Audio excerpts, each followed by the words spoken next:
welcome to a special episode of The Richard Lewis Show. We've been teasing you with this for, I don't even know how long we've been teasing this one, but it should be a banger, as the kids say. We've got a very special guest. It is, of course, Fifflaren, who recently parted ways with Twitch, but you probably know him at home as the legendary NIP player, part of that dynastic lineup that went 87-0, won a plethora of trophies. Obviously, I've known him many, many years. Probably he's getting on for 13, 14 now, brother. It's been a fucking hot minute. Thanks very much for coming on, Robin.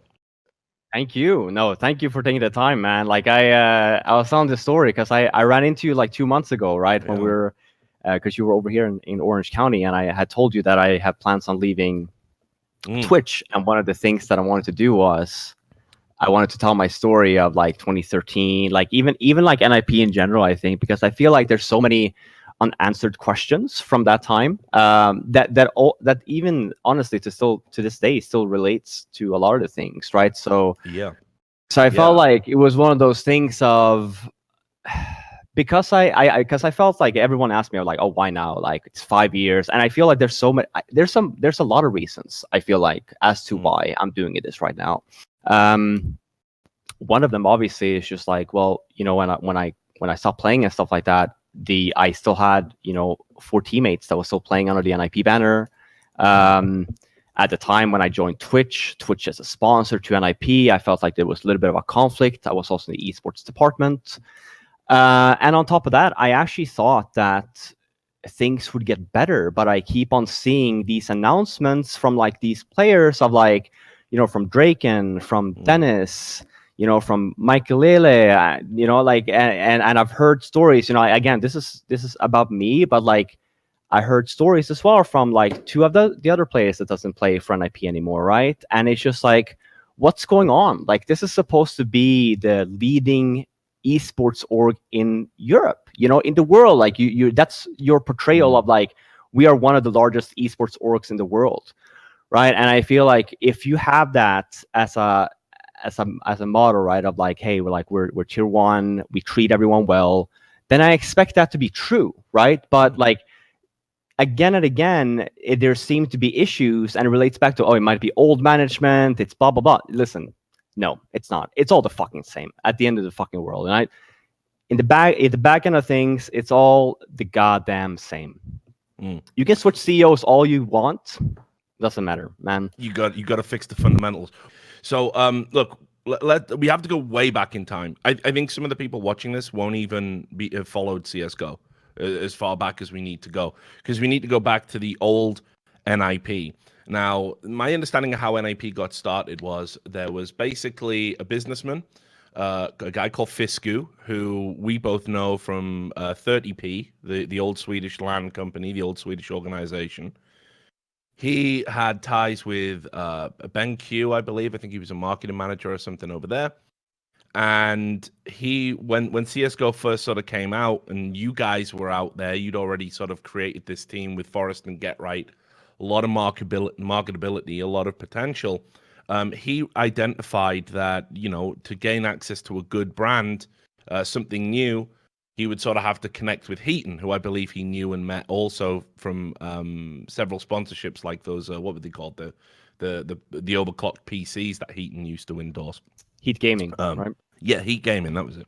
So they came together and basically Heaton had access and credibility to the NIP brand because he used to play in there. And then that was kind of how it all came together and how it was created. Now, the corporate structure at that time, with all due respect to Emil, with all due respect to Fisku, it seemed very amateurish. Even though you guys were all making a great salary, you had sponsors, you were literally the first professional CS:GO team with a living salary and high profile sponsors and going to all the events.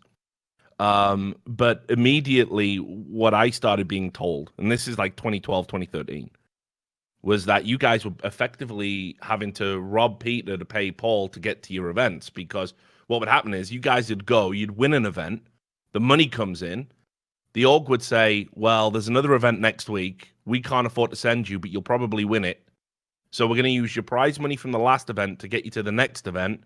And when you win that event, we'll pay you the prize money from the previous event. and then it just sort of kept sliding and accumulating. And I think somewhere along the way, people lost track of how much you were actually owed. So let's start there when all of that Yeah. shit was going on. No, I mean, I think you're most of it right. Like how NIP started back in 2012. It was actually because at the time our last source event was actually under Fisco, me and Freiburg, and then at the time as well, this was Copenhagen Games. Heat Gaming was also sponsoring Get Rights and Force Team. I think they were played under SK at that time. And I remember like the whole thing of this started like I was shit talking Robin actually at Copenhagen Games because he was shit talking Source, and it's just one of those things. So like that's how it all started. But basically, that's how we first met each other. And then the idea was like when CS:GO came out that they wanted to redo NIP, that they want like rebrand NIP. They want like coming hot with the 3 1.6ers and the 2 Source players, the first org to like join forces, with all these whatever, right? And basically create something cool. And like we were all on board on that. Like I think we all liked that idea. Like obviously NIP is such a name within CS in general, like from years before, right? So for us, it's a brand that when I started watching Counter-Strike, it's a brand I looked up to. It's like for all of us, I think it was. Oh, am I still not in sync? Maybe. Yeah. Don't worry. Sam will fix okay. it. Okay. No, but for all of us, I think it was like one of those things of like, holy shit, right? Like we get to like represent NIP, which is like a brand that we all like grew up with. Yeah. And that's how it first started. That's why like when Nikolas approached us, like I said, the idea initially was that I think Get Right and Force were the first two to be on board, and then they started looking for Source players. I think this story has been told a few times. I wasn't running, obviously, as an in-game leader. They wanted Exist as well. He was still stuck under Fnatic. And then the last player would be between Freiburg and FaZe, right? And we ended up picking Freiburg. But you're right in the sense of like the way that this started, right? Of like we were supposed to start off with a starting salary, like you're saying, we got paid well. It was 15,000 Swedish crowns before tax, right? Which is what we got paid. And if you compare that, like go back in 2012 and look at the exchange or whatever, right? Yes, we were probably the highest paid team at that time. Easily. Yeah, easily. Easily, right? I think Barry Games maybe got 1,000 or whatever, right? Which is like the leading one. But then you're right, like the whole thing of how the prize money came to be was, well, first of all, we were initially told that, it was recommended that we start our own companies. But we were never really we never got educated as to like, how we do this. Like everyone was just like, oh, this seems like a hassle. And when we like kind of directed back of saying, oh, do we have to do this? We got told, okay, don't worry about it. Like we'll fix it, right? And on top of that, because of that as well, you were talking about the price man of like, yeah, we're winning every event. We were also told then that, it's better to like pay out prize money in like small increments because it helps you with tax and whatever. And you're saying, we probably didn't have, in the back end of things. It was a new team. We had, I think at the time, we had Saui as a sponsor, which later transitioned into Steel Series. And Telia was there too. Telia was one of them in the beginning. I think BenQ wanted to sponsor us as well during like 2013.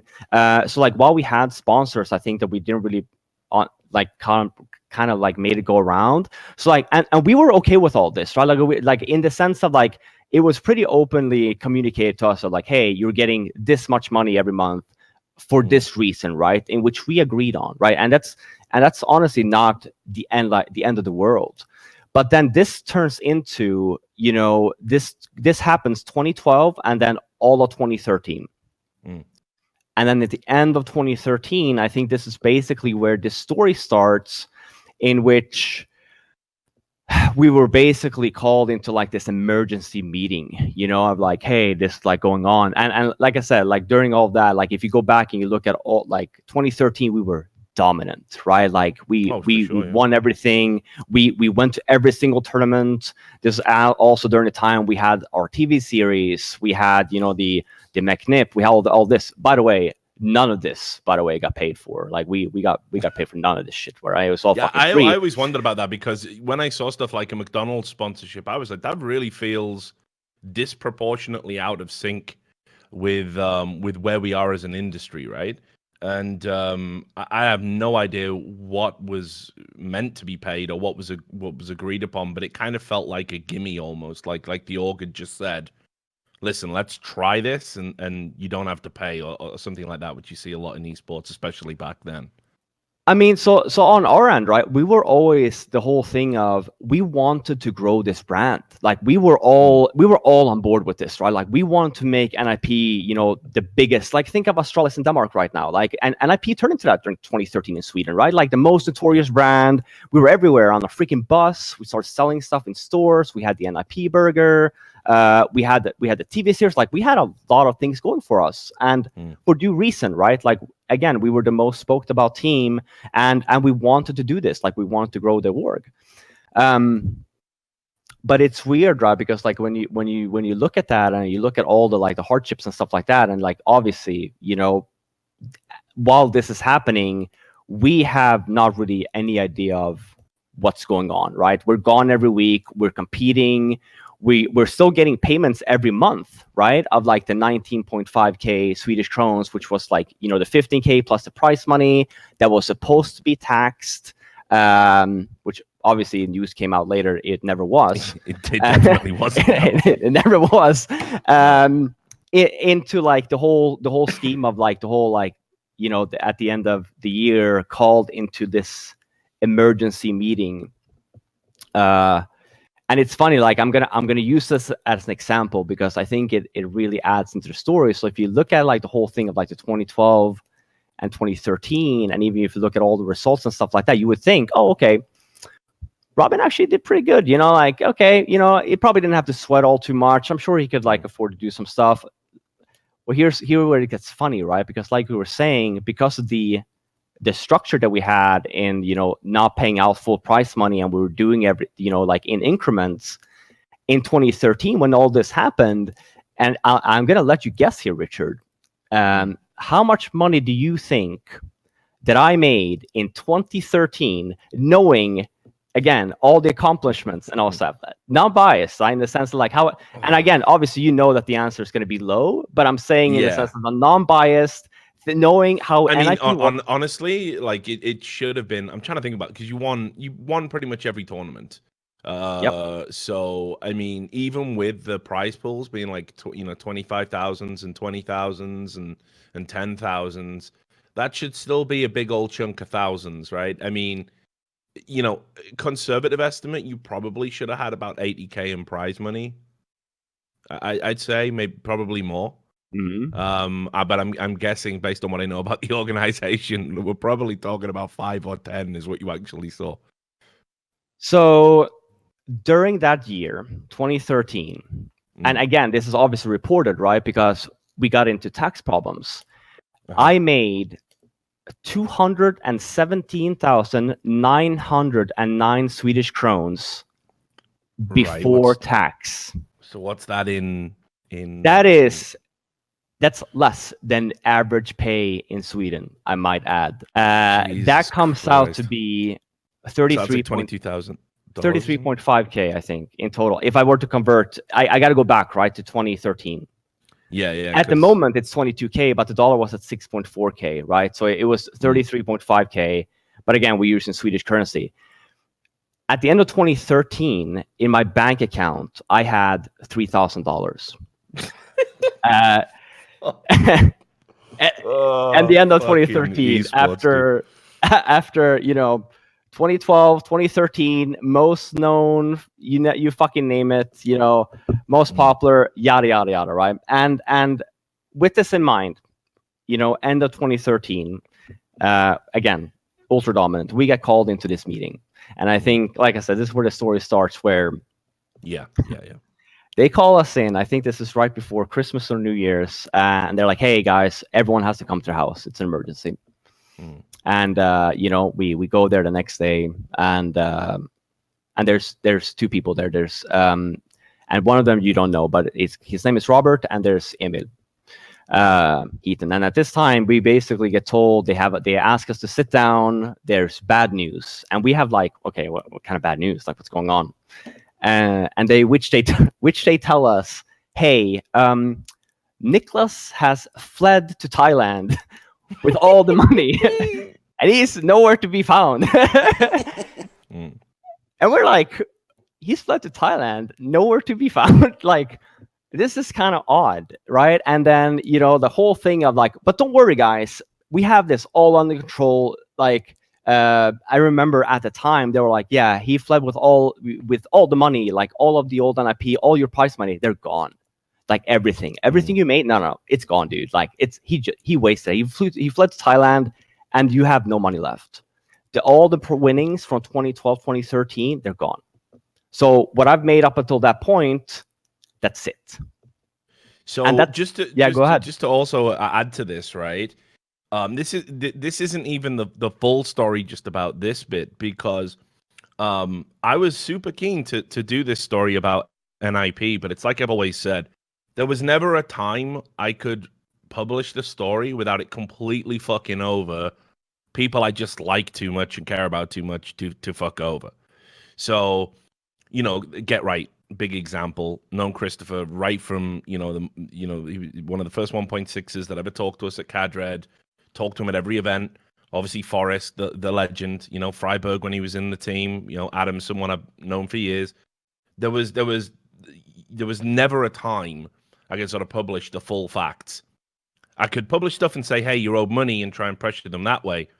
But once you started turning over stones, it got crazy, because I remember that meeting being called and you guys and being told that Fisku had fled to Thailand. But I actually tracked down Fisku while he was in Thailand. Being me, like just being a fucking, just being a sicko, like you can't leave stuff alone, you know, like just.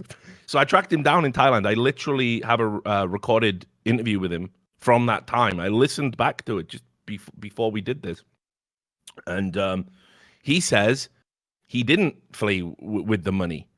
In fact, what happened was the money had already gone because it was getting wrapped up in stuff Heaton was doing. And he had a mental breakdown. And that's why he went to Thailand, because his doctor told him, if you stay working, you're going to have a fucking coronary. You're going to keel over and die. So he went out to Thailand and just completely severed all ties with NIP.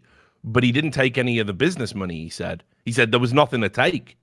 He said the breakdown came on when he looked in the bank account, the corporate bank account, and there was fuck all there. So he was like, yeah, because you have to remember, how are we going to get out of this shit? Right, you have to remember too, and it's so funny because this was told to us too. At the time, we had Komplett knocking on our door, wanting to sponsor us. But I think as this was happening with Nikolas, I think that he kind of went into the wall and he started responding to the sponsor emails, and he stopped invoicing. The whole thing of, the bank account was empty. He never invoiced the sponsors. He was just invoicing the TOs and used our prize money, you know? And it's so funny, like you go back and you think about it. Yes, Nikolas is a lot to blame for this, right? But he wasn't the only one that was signed to the company, right? And like it goes back, and I the whole reason why I mentioned, how much money I had at the end of 2013, because it kind of transitions over into like what happens next. Like, okay, well, how does it go from Nikolas has fled to Thailand into with all the prize money, there's nothing left, into this is all within the same day, by the way, into, hey, but don't you worry, Nikolas might be gone, we already have a new investor for you, and it's great. Oh, we were talking about this. You remember the NIP chocolate? Chocolate that was pitched to us that same day. And it's kind of weird. I mean, maybe read the room a little bit there, management. Like, you tell the players, by the way, you're not getting a year's worth of prize money, but don't worry, we got this wicked fucking chocolate coming out. Right? You'll definitely get a cut of that, Like, read the fucking it's so room. funny. Give me a day. Right.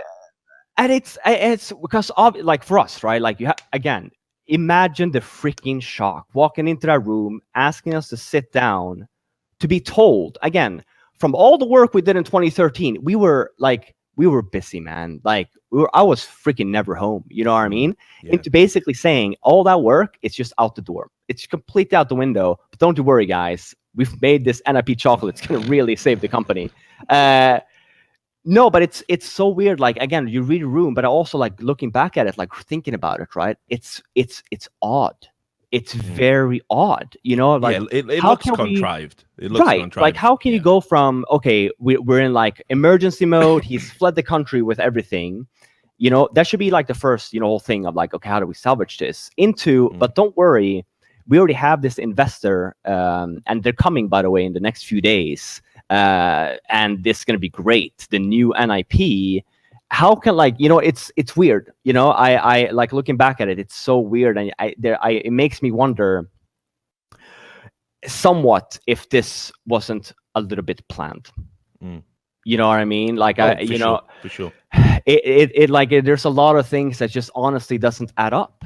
And like, I spoke to Fisco as well. Like, the whole thing, my thing with Nikolas is that I've also known Nikolas for years, and maybe maybe he did have his problems and he did all this shit, right?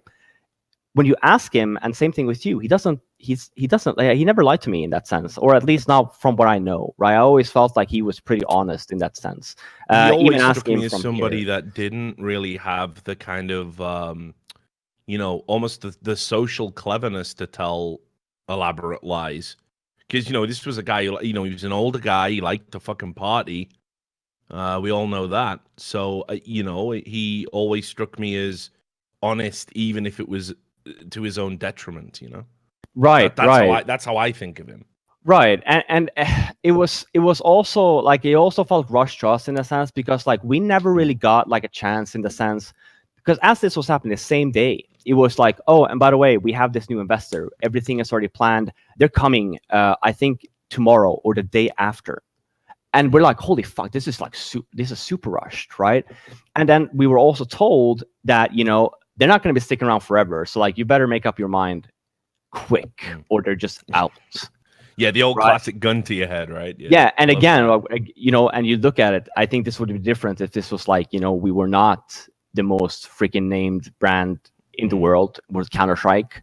If I think back, and I think this was one of the conversations we had with the players, but we were scared because no one had freaking money of like, hey, this is bullshit, let's just leave. Like, I think that while that was maybe talked about, I think that because we were in such bad shape, personally, with money, like, again, keep in mind, again, I had $3,000 on my account. I bought nothing that year. Like, I didn't, we had players that bought a new car thinking, because they've made money, saving up to, like, trying to save up for, potentially buy a place. We just didn't have anything. I mean, we were completely fucking broke, right? And we got put in this situation of like, holy crap, like, everything we've done the whole year, it's out the window, and we can't even, like, if I go 2 months, I can't pay rent, and I was in a better position than some others, right? Just imagine how it was for everyone else. Yeah, you saved the $3,000, right? Right. I saved $3,000. Woo! It's great. Fucking partying now. Yeah, I mean, man. Yeah, into like, and like I said, it all felt so rushed, right? Because what happens next is, 2 days later, we get called back to the house, and we walk into the house, and there's the new investors. And it's kind of weird. I go back to it, and the whole thing of people were like, oh, it's old NIP management. Like, what does that have to do with today? Well, here's the thing. The guy, when I walk into the NIP house, at the table is none other than the current NIP CEO. Right? So how the whole thing of like, oh, it's old management, dude, it's all the fucking same at the back end. Like, when this whole thing happened, they were the investors that came in, like Dig Life, that was the announced, right? Who do you think, if you go back to it, and you probably know way more than I do in that sense, but like, go back to it, and who owned Dig Life, right? So like, even if you announce, and at the time, I think they announced, Heaton as Gustav as the new CEOs, at the back end of things, it's all the same.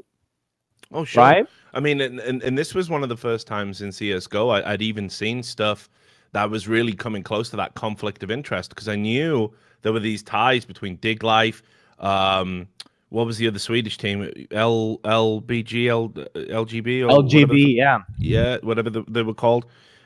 This guy had ties to that too, and no one was talking about it, but it was kind of like an open secret. I'm pretty sure some of our sponsors, if you go back to it, you probably had some, like, it's weird, you know, if you start looking into things, they probably had more connections than I feel like we were sponsoring ourselves at one point.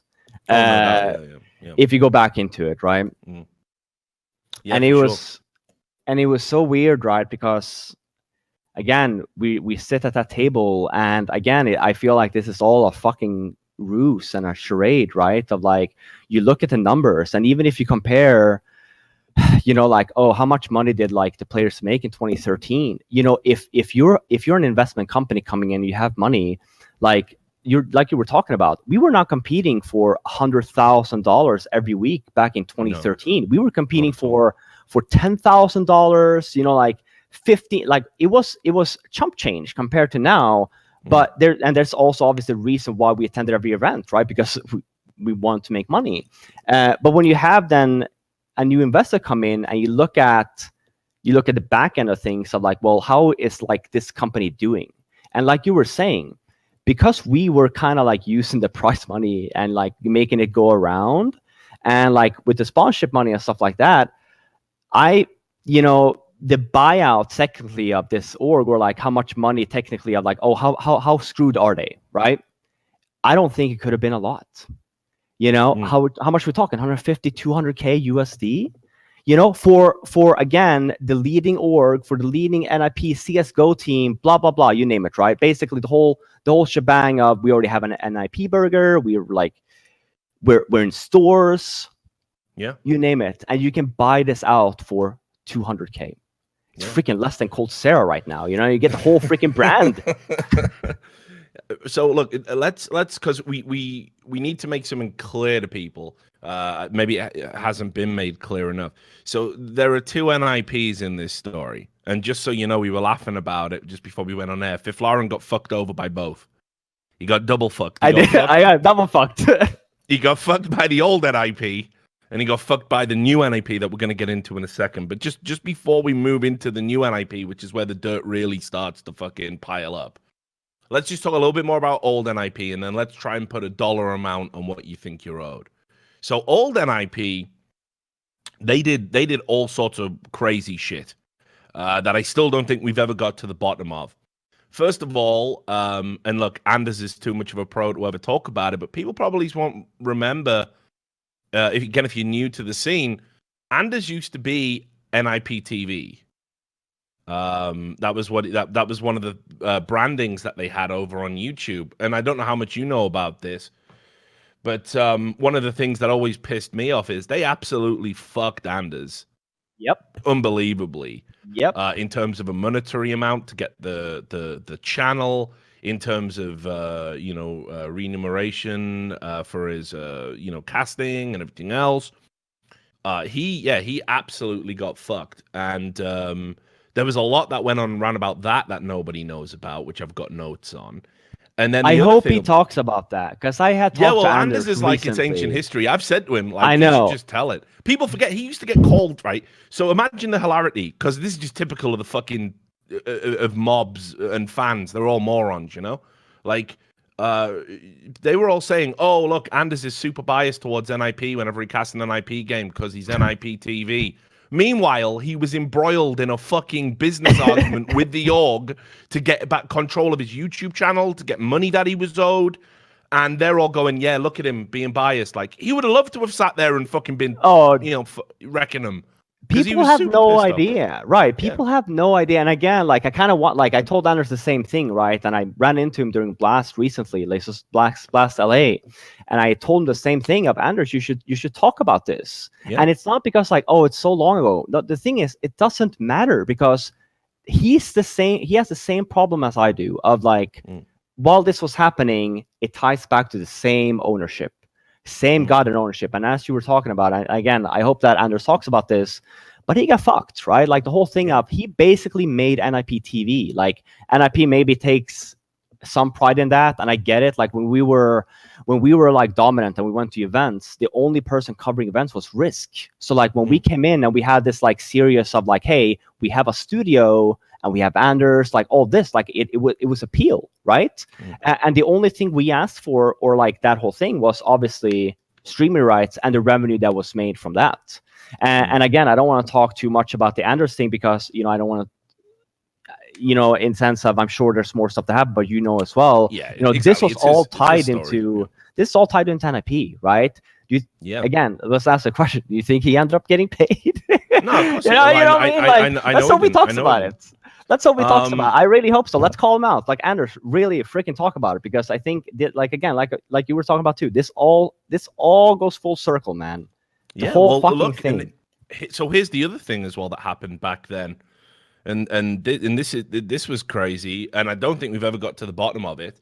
Now, I've known Peter a long time as well. He was literally the first 1.6 player I ever really got to know. He did an interview with Cadre. It was our inaugural 1.6 interview, and then I think we had Get Right, the following week or whatever. So I've always been super close to those dudes. But there was a charity, right, that he was involved in, which was to basically help rebuild some housing after some flooding in Bosnia, I believe it was. And he set this charity up, and people were bringing in donations, and then weird shit starts happening, and it gets super complicated because the money was the charity was sort of endorsed by NIP because of Peter's position with them, and then the money starts ending up in various. There's a group PayPal account that people have access to, and even Anders, I think, had access to this. This is the NIP PayPal. Yeah. This is where where the NIP TV. Yeah. Yeah, for the NIP TV stuff. Yep. So yeah, it was called Go for Balkan. If people want to go and Google it. And then what started happening was people said the money hadn't turned up and the money hadn't gone to the charity. And then there was this crazy Romanian guy who was absolutely insane. He turned up at one event. He told me he was a journalist and he wanted to talk to me and show me his notes. So you know me, the lengths I'll go to get a story. Like, I don't care. I'll talk to some crazy cunt, like whatever. But he was crazy, like full blown. Like, we were talking and it was normal. And then he said, by the way, if I ever meet Anders, I'm going to put him in a coffin. And just in the middle of a conversation about Nip. And I'm like, okay. I'd rather you didn't do that. Yep. And he followed us around at one event. I can't remember what it was. It was like a fucking DreamHack or something he'd come to. And he nearly got arrested there. Like, police were following him. He was doing crazy shit all the time. So I'm not saying he's like a fucking reliable source, by the way, of information. This is the guy who put it all out there, who made the HLTV blogs, who wouldn't shut up about it. But when I started looking into it, I was like, honestly, there's some financial discrepancies here. And what I always thought had happened was, partway through the charity, if you look at the timing, it's just where we get to like the whole new NIP era, the money goes missing. And there was also some claims that around about this time, Peter had bought a new car, which he'd paid for with cash, according to this crazy Romanian dude. And I was like, this looks terrible. This looks really, really bad. And Peter's always said he'd love to come on the show and talk about it. But again, it was one of those situations where it was like, listen, if we start turning over all the NIP stones and try and trace all the missing money and who owes what and where it's all gone, we're never going to stop. Like, we're going to go all the way back. So I don't know if you know anything about the Go for Balkan charity, because I don't know how much it actually involved the players, but this was another huge potential scandal that just because it was NIP, people let it slide. So let's talk about this a little bit, because I think this is one of those things of, because people they never knew the story of NIP. They were like instantly assumed that money was stolen. To continue that, by the way, to Go for Balkan, yes, initially, actually, what had happened first, that Pita had actually asked me if we can use my PayPal for this thing, and Brilliant. That was initially, and we had the initial donation part was actually set on my PayPal. But here's what we didn't think about. I did not have a private, or I didn't have a business PayPal. It was a personal one, so my PayPal got locked after $500. Right, it was completely shut down. In which Then if you go back and watch the game, well, we were delayed because we're like, oh, we need a new PayPal. And we were like looking into it of like, okay, which one can we use? And we had asked, PETA had asked Anders if we could use NIP TV, in which he said, okay, right, it's for a good cause. Now, I actually remember, I think you messaged me about this too, because you were running the story. And I think here's what people don't realize, right? And here's where I kind of want to come into PETA's defense here a little bit. Well, like looking into it, like, while maybe it does look shady, it's very safe to say that, again, all the money in NIP TV, right, in that PayPal, while it was like a public one, it was the official NIP PayPal. So when all this happened, right, 2013 into the old NIP, into the new NIP, who do you think had the rights for the PayPal, right? It wasn't PETA. PETA lost access. Someone took that and changed the password. He couldn't have logged in to take the money. Like he couldn't log it. You know what I mean? Anders lost access too, right? This is why there was a whole Anders fight. telling me that. Right. Yeah. This is why there was a whole fight of like, hey, I want my money back, right? So like, while maybe it does seem shady, I don't think PETA did anything wrong. I think that while, again, like, and you were saying too, he would love to come on the show. I think it was one of those things of literally when, the old NIP turned into new NIP, which, we haven't even started talking about yet. This is when they all got shafted. Including... Yeah, it is weird how all this happens. Yeah. Fisku supposedly runs away with all the money. The Go for Balkan charity PayPal, everyone gets locked out of it and the money supposedly disappears. It is weird how this all happens at once. And then we get into this like fresh start territory. So look, let's leave old NIP. As I said, I started writing an article. It had some cheesy title like the grind beneath the gold or something. I don't know. Back then, and I just couldn't bring it over the line because when new NIP got created, assurances were made to me privately that everything was going to be made right. There'd be restitutions. None of this would be happening again in future, which of course we all know now is a lie. But let's just put a financial amount. From the old NIP, how much do you think you were owed in money, back salary, everything?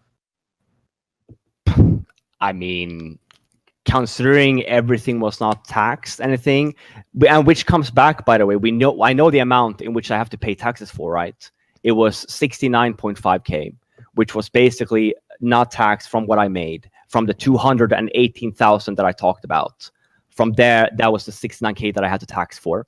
And then including there, again, we got no fucking prize money from 2013. The only prize money I got was DreamHack Winter 2013 because it was so late into it. We had time to message DreamHack and say, please cancel the payment into NIP and please pay us directly. And that went through, right? But like, all the payments 2012 to 2013, there's nothing, I'm pretty sure. And again, remember, right, back in the day, but it wouldn't surprise me if I'm owed 30 grand, $25,000 to $30,000 from my time in NIP. And again, I'm only talking about myself, right? But there were more players playing for the org when I was doing it. So that's all I'm going to say. And my understanding was you were all on the same salary on the original NIP contracts. But were there any other potential, like, endorsement deals or different agreements within the org for the players, or everyone was identical? It was like everyone was identical. The only difference was that GetRight had his own company. So the only difference was, which is why GetRight was safe in this sense, because when he invoiced as his own company, he invoiced including, VAT and all that, right? So it was the other four of us that didn't, but we were all under the same agreement. We all negotiated for the same agreement. Yeah. Okay. So look, new NIP, right? This was meant to be the fresh start where everything was fixed. It comes in 2014. It's interesting. I've got some documents from that time, and I actually, because I had to go digging in the crates. I literally had to get the dead man's hard drive out. I was watching that podcast, and you're like, "That man's hard drive." It's actually 2 hard drives now. Right, I had to get them out to fucking get all the stuff. So basically, if I die, those go out immediately to Sam, who then distribute to the games press. Don't tell right? him So the if anything plan. happens I'm going to me, get Doug, Yeah. though. They've just told them to switch off. Listen, lock the door. No. Lock the doors, everyone. Don't worry. Right? Yeah, It's lock not the just doors, me. There's lock multiple the hard doors. drives, okay? There's going to be multiple dead man switches. Yeah. There's come for multiple. me. It's not just that one.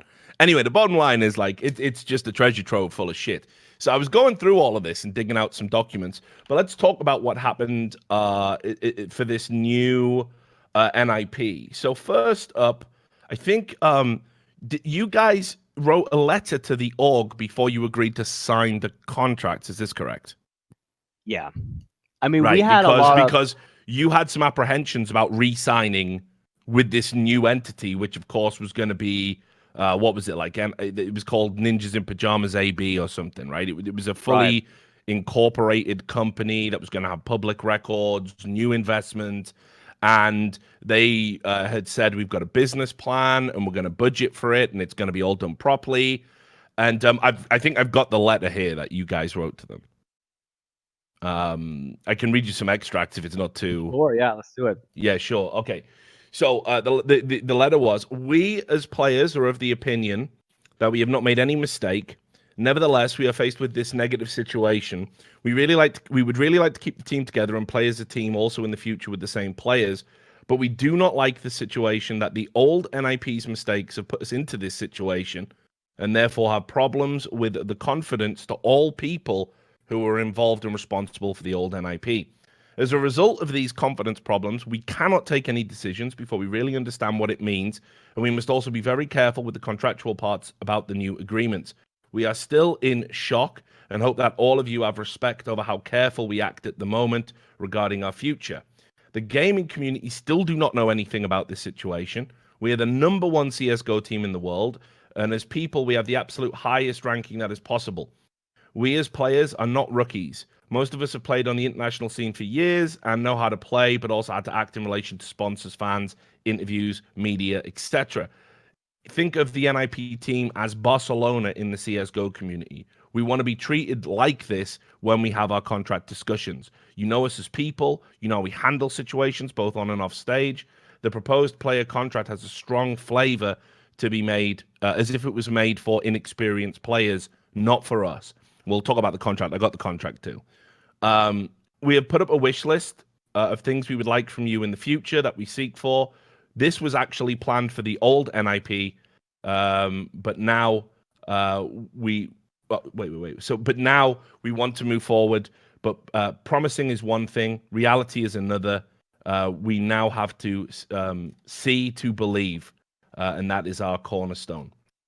And then there's a lot more. There's a lot of details where basically you guys are pushing back on the contract, some of the percentages and this kind of thing, which we'll talk about specifics in a moment. But I mean, it seems to me that actually there was a very high chance that you guys would have left NIP if they couldn't have come through. Hey, I'll be honest here. I think I was the most vocal one in the team to say I don't want to resign with this. I think it's complete bullshit because you're like I told you about. We walk into this house, and Fifflaren's so nervous. I'm not nervous, dude. I don't give a fuck. All right, we walk into this house, right, and at the table is the new management and stuff like that, and they ask us to sit down, and then basically they walk over of the old budget for NIP, right? Like where we're at and stuff like that. And that's, it's where basically I go in and like you're saying, this whole thing about I got fucked twice because one of the things we had initially talked about there, and this is just the initial preliminary talks, right? The biggest thing on our mind was what's going to happen with our prize money. The whole thing of shouldn't you, if you, the old NIP, if you come in as a new investor, shouldn't there be a whole thing of obviously you take over the debt or whatever from the old NIP, shouldn't there, but and that's, I think that document you had there kind of reflects that of we as players never did anything wrong, but we're getting punished because of management. And one of the things that we obviously fought for was we want our prize money back. And we didn't think that was honestly a lot to ask for. And on top of that, like you're saying, it's funny that you have the contract and stuff. at the time we were treated basically like we don't deserve any of this, right? Of like, oh, well, yeah, sorry, dude, well, the prize money is gone. That's just not going to happen. But one thing maybe we can do for you guys, because you have to remember, at that same time, one of the things that was told to us as well was, hey, not only is the prize money gone, but your taxes haven't been paid for the whole freaking year. So we were so we were so not only were we just fucking broke, not only were we fucking broke, our taxes weren't even paid for. So like the whole thing of, you know, that was our worry, because in Sweden tax fraud is a thing. Sweden, they don't fuck around, you know, like we're worried, like we're fucking, you know, we're four dudes, like they're literally just like shitting our pants in some sense of like what's gonna happen, right? Because again, we're a known brand at this point, you know, like you can Google us, we're like mainstream in that sense, like very clear that it's very easy for like, you know, the IRS to start looking into and asking questions. And so then one of the things was that, okay, one thing that was told to us was, okay, we won't be able to pay the prize money. Sorry, it's not going to happen. Sorry, dude. But if you do get, if the IRS comes knocking on your door, we'll pay for your taxes. If they come knock on the door, we'll pay for your taxes. So that was that agreement isn't written down anywhere though, because it would be illegal, right? Well, I mean, we signed that agreement. I think it goes back into like that was our preliminary talks, right? Of like, even for us to consider like maybe re-signing with new NIP, that was basically the little carrot. My understanding of the tax laws, because I looked into this because Heaton had his tax case. We haven't even got to 2015 yet. My understanding of the tax laws in Sweden, it would be if you acknowledge as a business entity or in a business relationship, if you acknowledge that you're trying to evade taxes and that you will only sort of pay them if you are caught in that act of evasion, because it's preemptive in nature, it's actually a crime.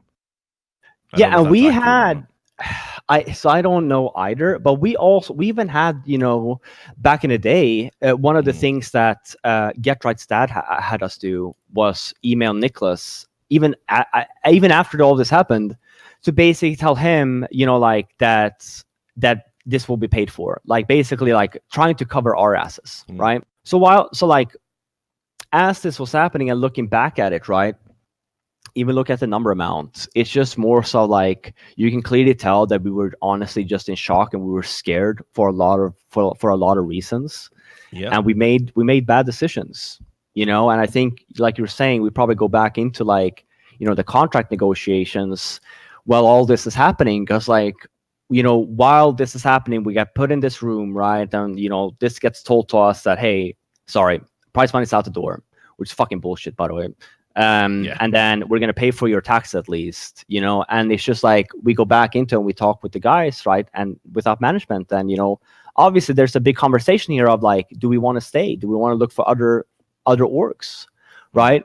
And I think this is where our first maybe mistake happens of like us not doing that. And again, I think we were scared. We didn't really quite know. And like looking back at it, if I made one tweet, we probably had 10 orgs knocking on the door, probably willing to pay us 3 times as much as we were getting paid, you know, from the even what the new NIP had offered us. I don't remember initial like preliminary like conversations what we had with like NIP. I know that one of the first few things with the contracts were like the new NIP wanted to pay us less money than the old NIP. They wanted to pay us 1,000 euros from being the best team in the world and get paid less. And they wanted to take more prize money, and they wanted to fine us this fucking absurd amount. I think we were getting paid like 1,000, but if we did something wrong, the fine would be 10,000. And it was like, it was a lot of problems in the beginning of new NIP, even like looking back at it. And I don't know if you have anything. You know what? I've literally just brought the contract up while you're talking. Let me do the specifics, and that is in writing. Actually, that thing about paying the tax, it's there in black and white.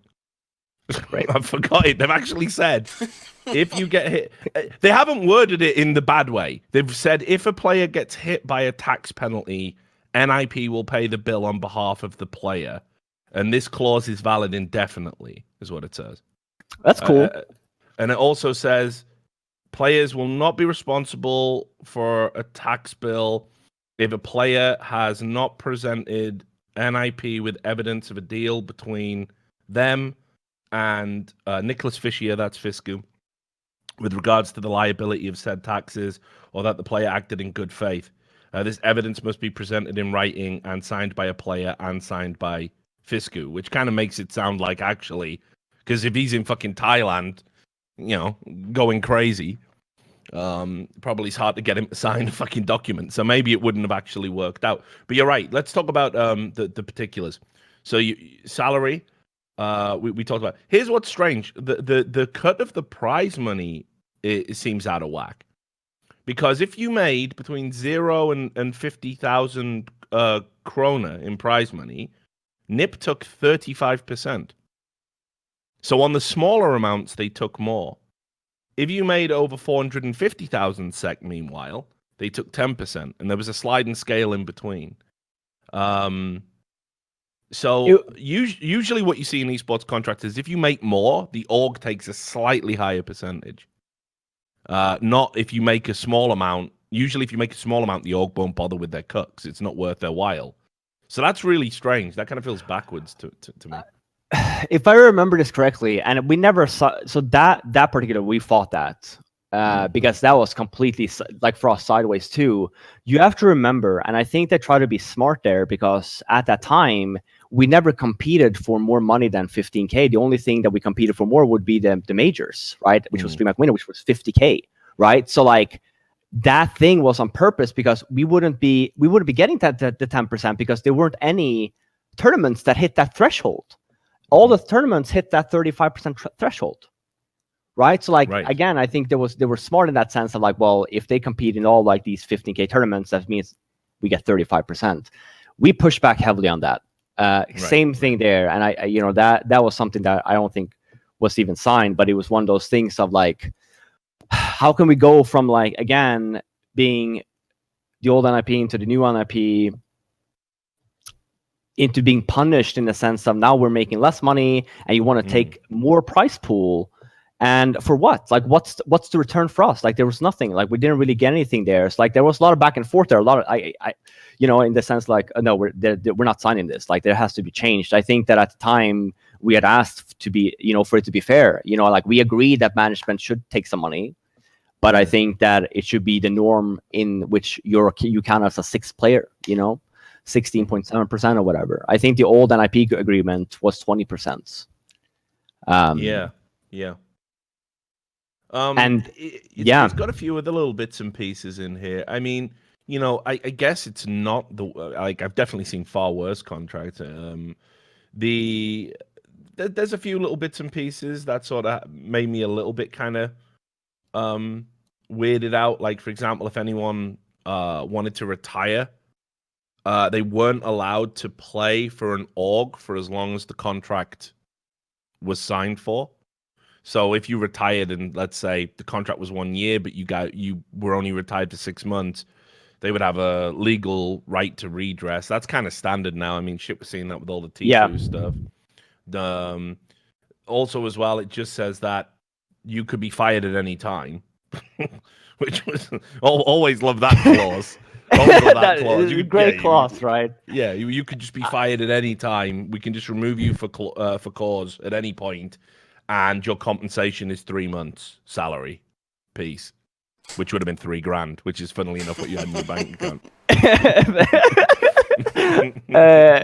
It's great. By the way, before tax, I might add. Before tax.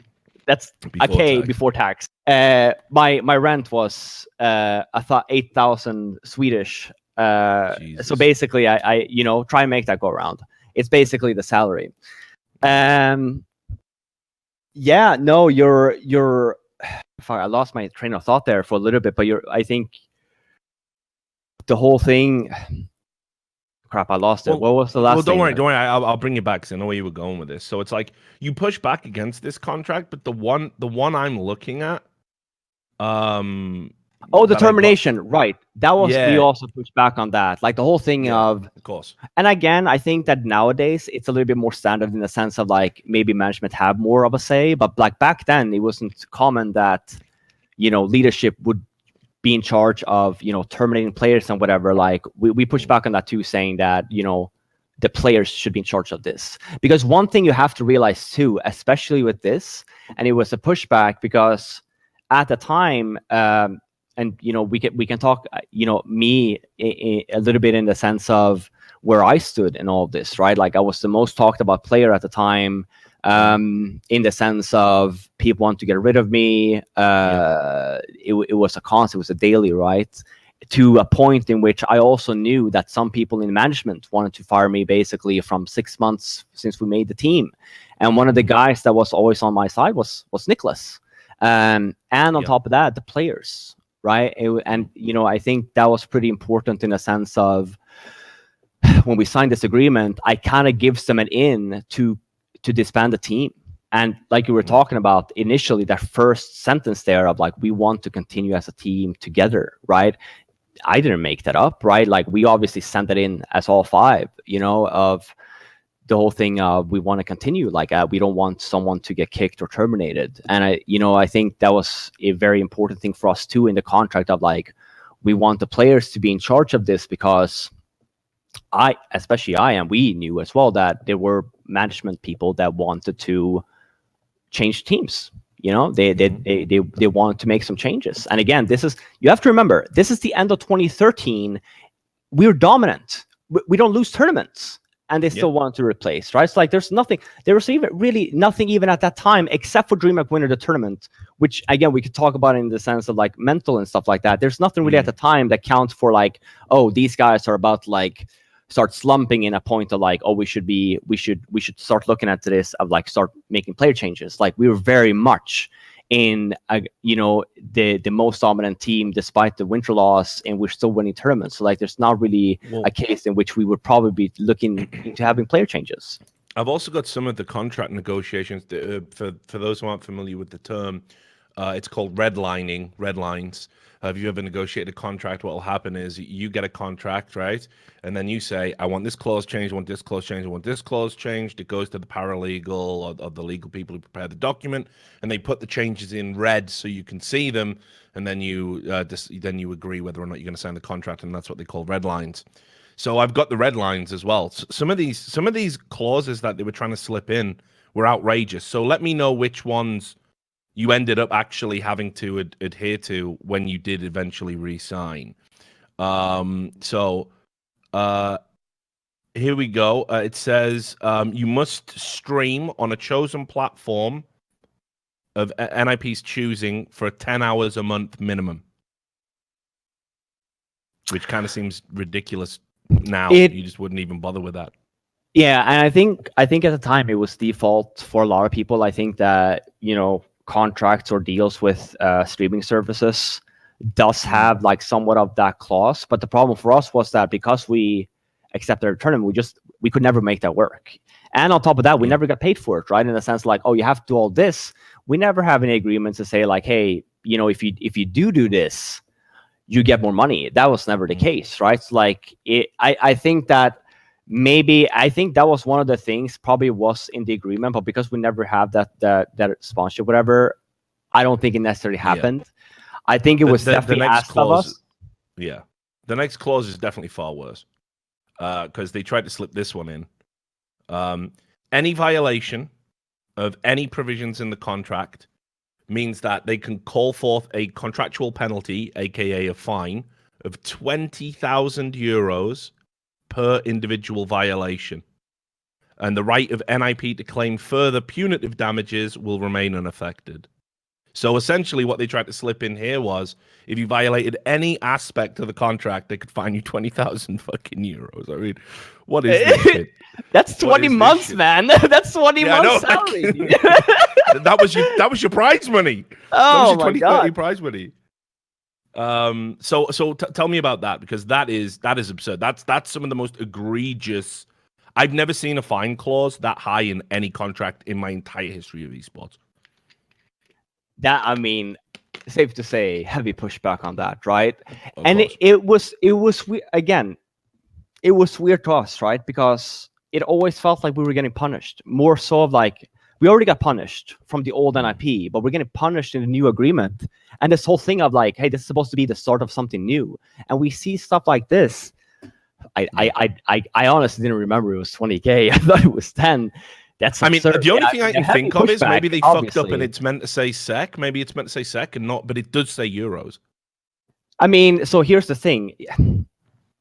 Maybe, but even if it's 20K SEK, that's 2 months salary, right? Oh yeah, it's still fucking gangster. And it's so fucking absurd, right? Of like, and like you said, any violation within the agreement, which is pretty broad. Like they could have probably like fined us then every 2 minutes then if they felt like it, right? Like with all this fucking absurd things that they put in there.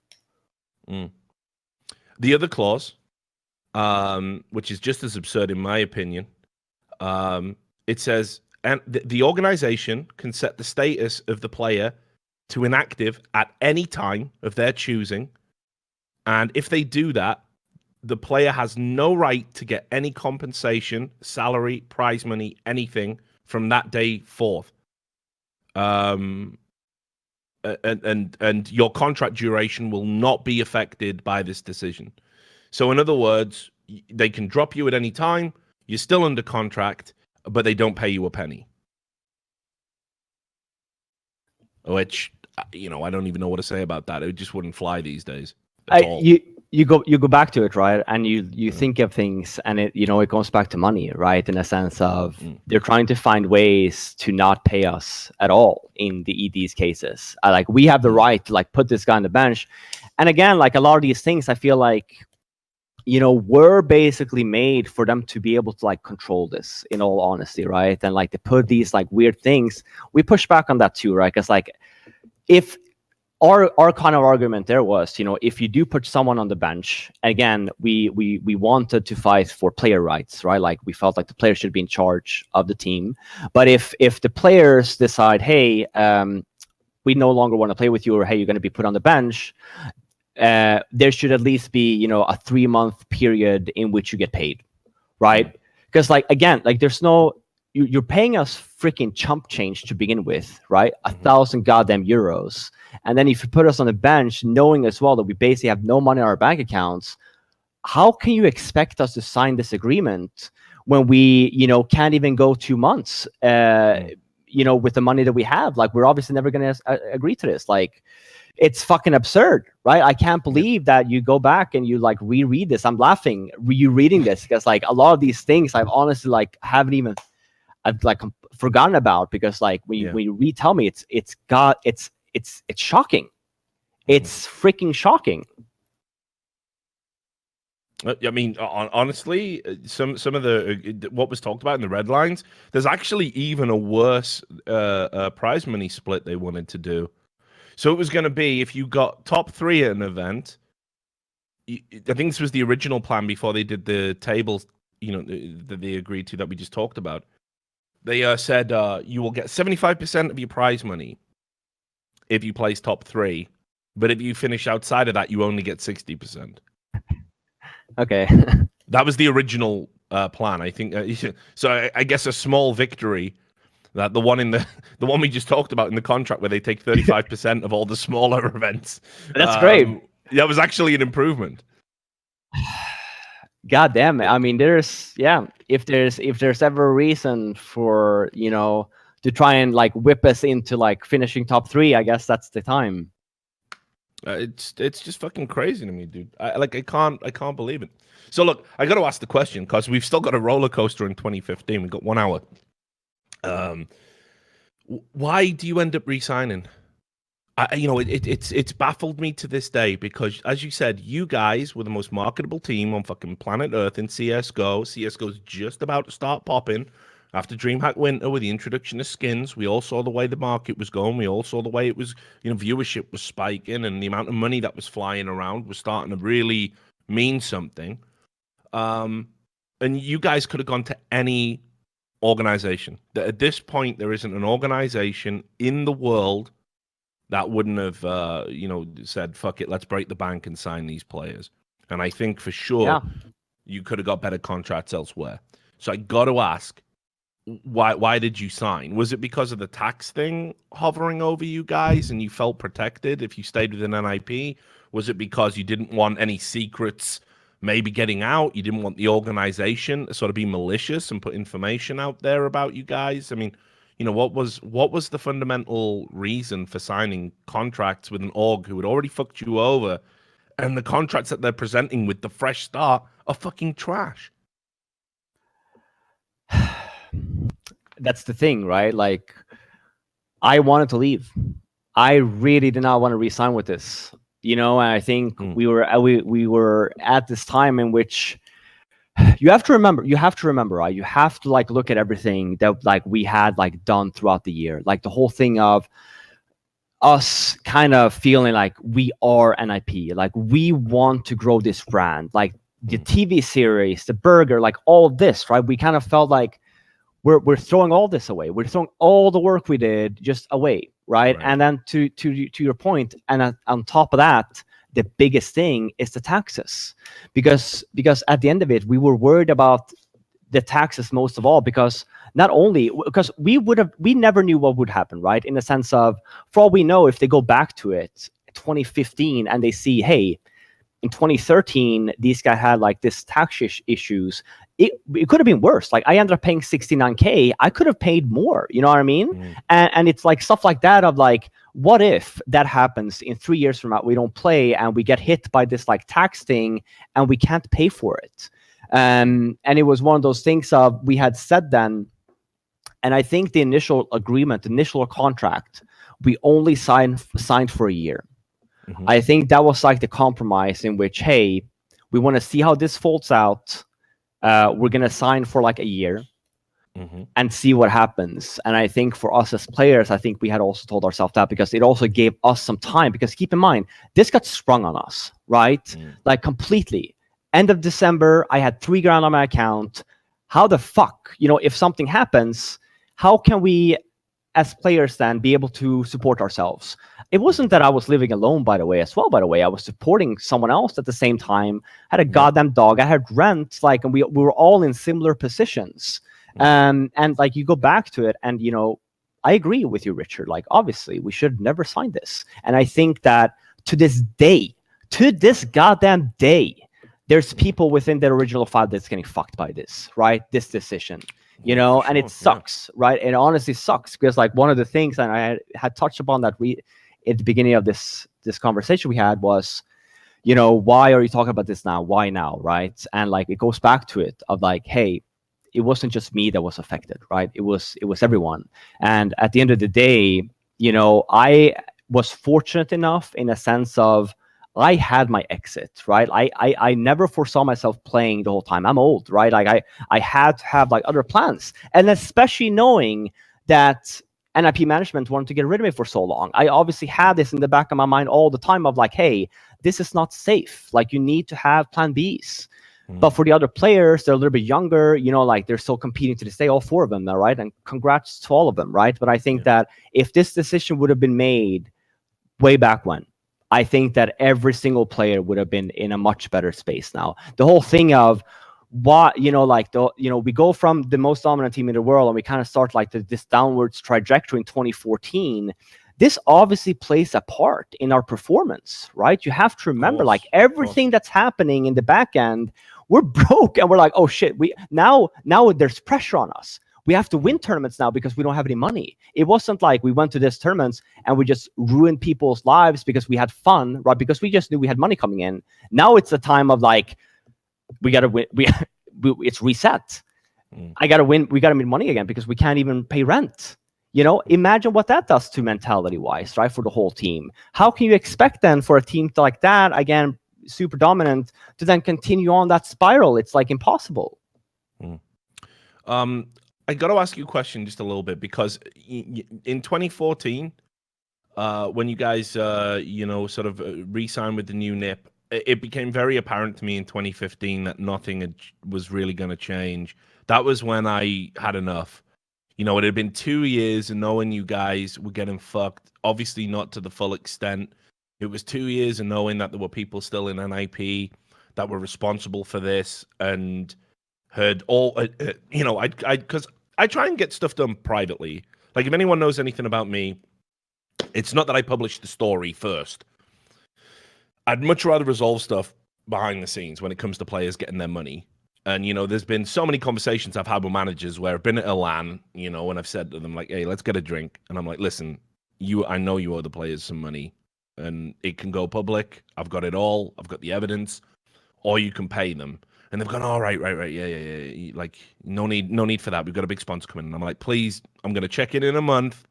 If people are paid, there's no story here. But if they're not, I'm publishing it. And with NIP, because I knew everybody, there was just, like I said, it was just never the right time to drop this. But in 2015, I was absolutely sick of it because you brought this guy in called Per Lillyfelth. And as I call him, Per Lily Filth. He was the guy we were talking about, the investor who had ties to Dig Life and all that stuff. And he was unreal. This guy was like a tyrannical, crazy motherfucker. Like, some of the stuff he was doing behind the scenes was just outrageous. And that was why I couldn't in good conscience sit on it anymore. And in 2015, while I was working over at Breitbart, I published the story. So I got to ask you about this Per Lily Filth guy, because some of the stuff I heard about this guy was it was unhinged. So, you know, for example, players having to apply in writing to ask for permission to have a girlfriend. Because he didn't want any distractions for the team, for his little cash cow. Is any of this true? I mean, because, you know, I've got evidence that heavily suggests it is. It was definitely true. It's funny, right, Richard? You were talking about, right? It's funny, right? You talk about this guy, and yes, I think that this guy, I wasn't super affected by this guy because I think he turned more into this like evil guy later in the beginning of 2015 and stuff. And I think all this piles up. But I go back to the whole thing, like you were saying, you know, go back to the papers in a sense, like who's actually running NIP, right? Maybe he's the mascot and the puppet is the CEO. But I'm pretty sure there's probably more to that story in the back end of things. I think that whole conversation with the girlfriend thing, I think it's definitely true. I think that some players were dating people that management did not care for or support. And I felt that management did that because we had problems. We didn't have necessarily problems, but like, for example, if we went to an event, right, would it be okay for the girlfriends to come? For example, during DreamHack summer events or winter events, right? It's Sweden. You know, can the girlfriends come down and like spend time, or is this like, hey, this is a work event, should be full focus, right? And I'm pretty sure that the conversation was that we needed approval to bring the girlfriends to the events. If that was okay. And there would be on occasion times where that wouldn't be okay. And there would be occasions times where, yes, they can come, but during XYZ times, you will not be able to spend time with them. Well, the stuff I've got was basically what it says is actually that, you know, you've got to make a choice whether you're committed to NIP or whether you're committed to having a life outside of NIP, pretty much. It was kind of like a very ultimatum esque statement. And it wasn't just about traveling to events. It was about, are you fully focused? Are you fully committed to what we're doing here in the team? And a girlfriend suggests that you're not. Yeah. And I remember, and I think I think that one relates to, I think, maybe one or two people, and it was girlfriends that the management deemed to feel like they were not a good fit for that player, kinda, and they kind of use that as like this example of like, you need approval, kinda. It was weird. I think that all of this, like that stuff, definitely happened. Like, I think 2015. There's probably a lot of drama in that sense. I think I remember when I was playing, with the old one, I mean, I already had a girlfriend from before. Right? They can't just come and be like, hey, you're gonna have to, you're gonna have to, like, you resign now. Well, you're gonna have to, like, they're no longer. So I think that from my end, at least, I think that there were more of the question of, like, with the current ones, the current girlfriends, right? Because we had people that had girlfriends, in the point of, like, for the people that currently has girlfriends, what can we do to them to make sure that they don't come in the way of the grand scheme of things for us, right? Again, the freaking money cow, in which we can just abuse these players and not pay them right. Look, so 2015, as I said, because of this pair guy, because I just couldn't handle him coming in. Can I start with just TLDR one thing? Yeah, of course, dude. Let's do a TLDR on one thing, because a lot of players, a lot of people come back, and I think the one missing piece, 2014, 2015, is Michael Lille. Just super quick. Right. Yeah, bring him in. Let's do it. Right, in a sense of, like, a lot of people of, like, what happened with Michael Lille, that old team, yada yada yada. And it basically comes back to, you were talking about the agreements of stuff like that, in the sense of, okay, the management wants the rights, right? And we go back to this whole thing of Michael Lille, and it basically turns out to be my replacement, and at least this is how it's told to me. And you can ask Michael Lille about this too, I think, because I actually think it might be a funny story. But Michael Lille, this is before he joins NIP, he makes a tweet, I think, with, like, an NIP chair. I don't know if people remember this. This was months before he joins, right? Yeah. And it turns out, and I find out about this, obviously, turns out at that time, months before, that NIP had contacted him saying, hey, we want you on the team. We just need one more bad result. And we can finally get you. Now, the problem here was that we ended up winning the Cologne Major, which was like that fucked really NIP's plans, right? Yeah, that really fucked them, right? Because then we're like, shit, now we can't do anything. So, like, they basically put him on a halt. And here's what's, like, goes wild, right? So, like, the Cologne happens, we win the major, and a month or two later, a month and a half, this Notorious, we start flunking again. And it's funny, and I want to go back to the whole thing of, go look at the teams we got eliminated of after Cologne, and there's a bunch of times Titan eliminates us with fucking Kaylee dropping 45, cheating his tits off, right? And I'm like, okay, well, it's great that I basically had to retire because of fucking Kaylee just ruining my life. There's an extra guy. Dick in your ass right there. You got two nip dicks in your ass, and then Kaylee's coming in. Just go in there, right? Got some room in there, Fifflaren?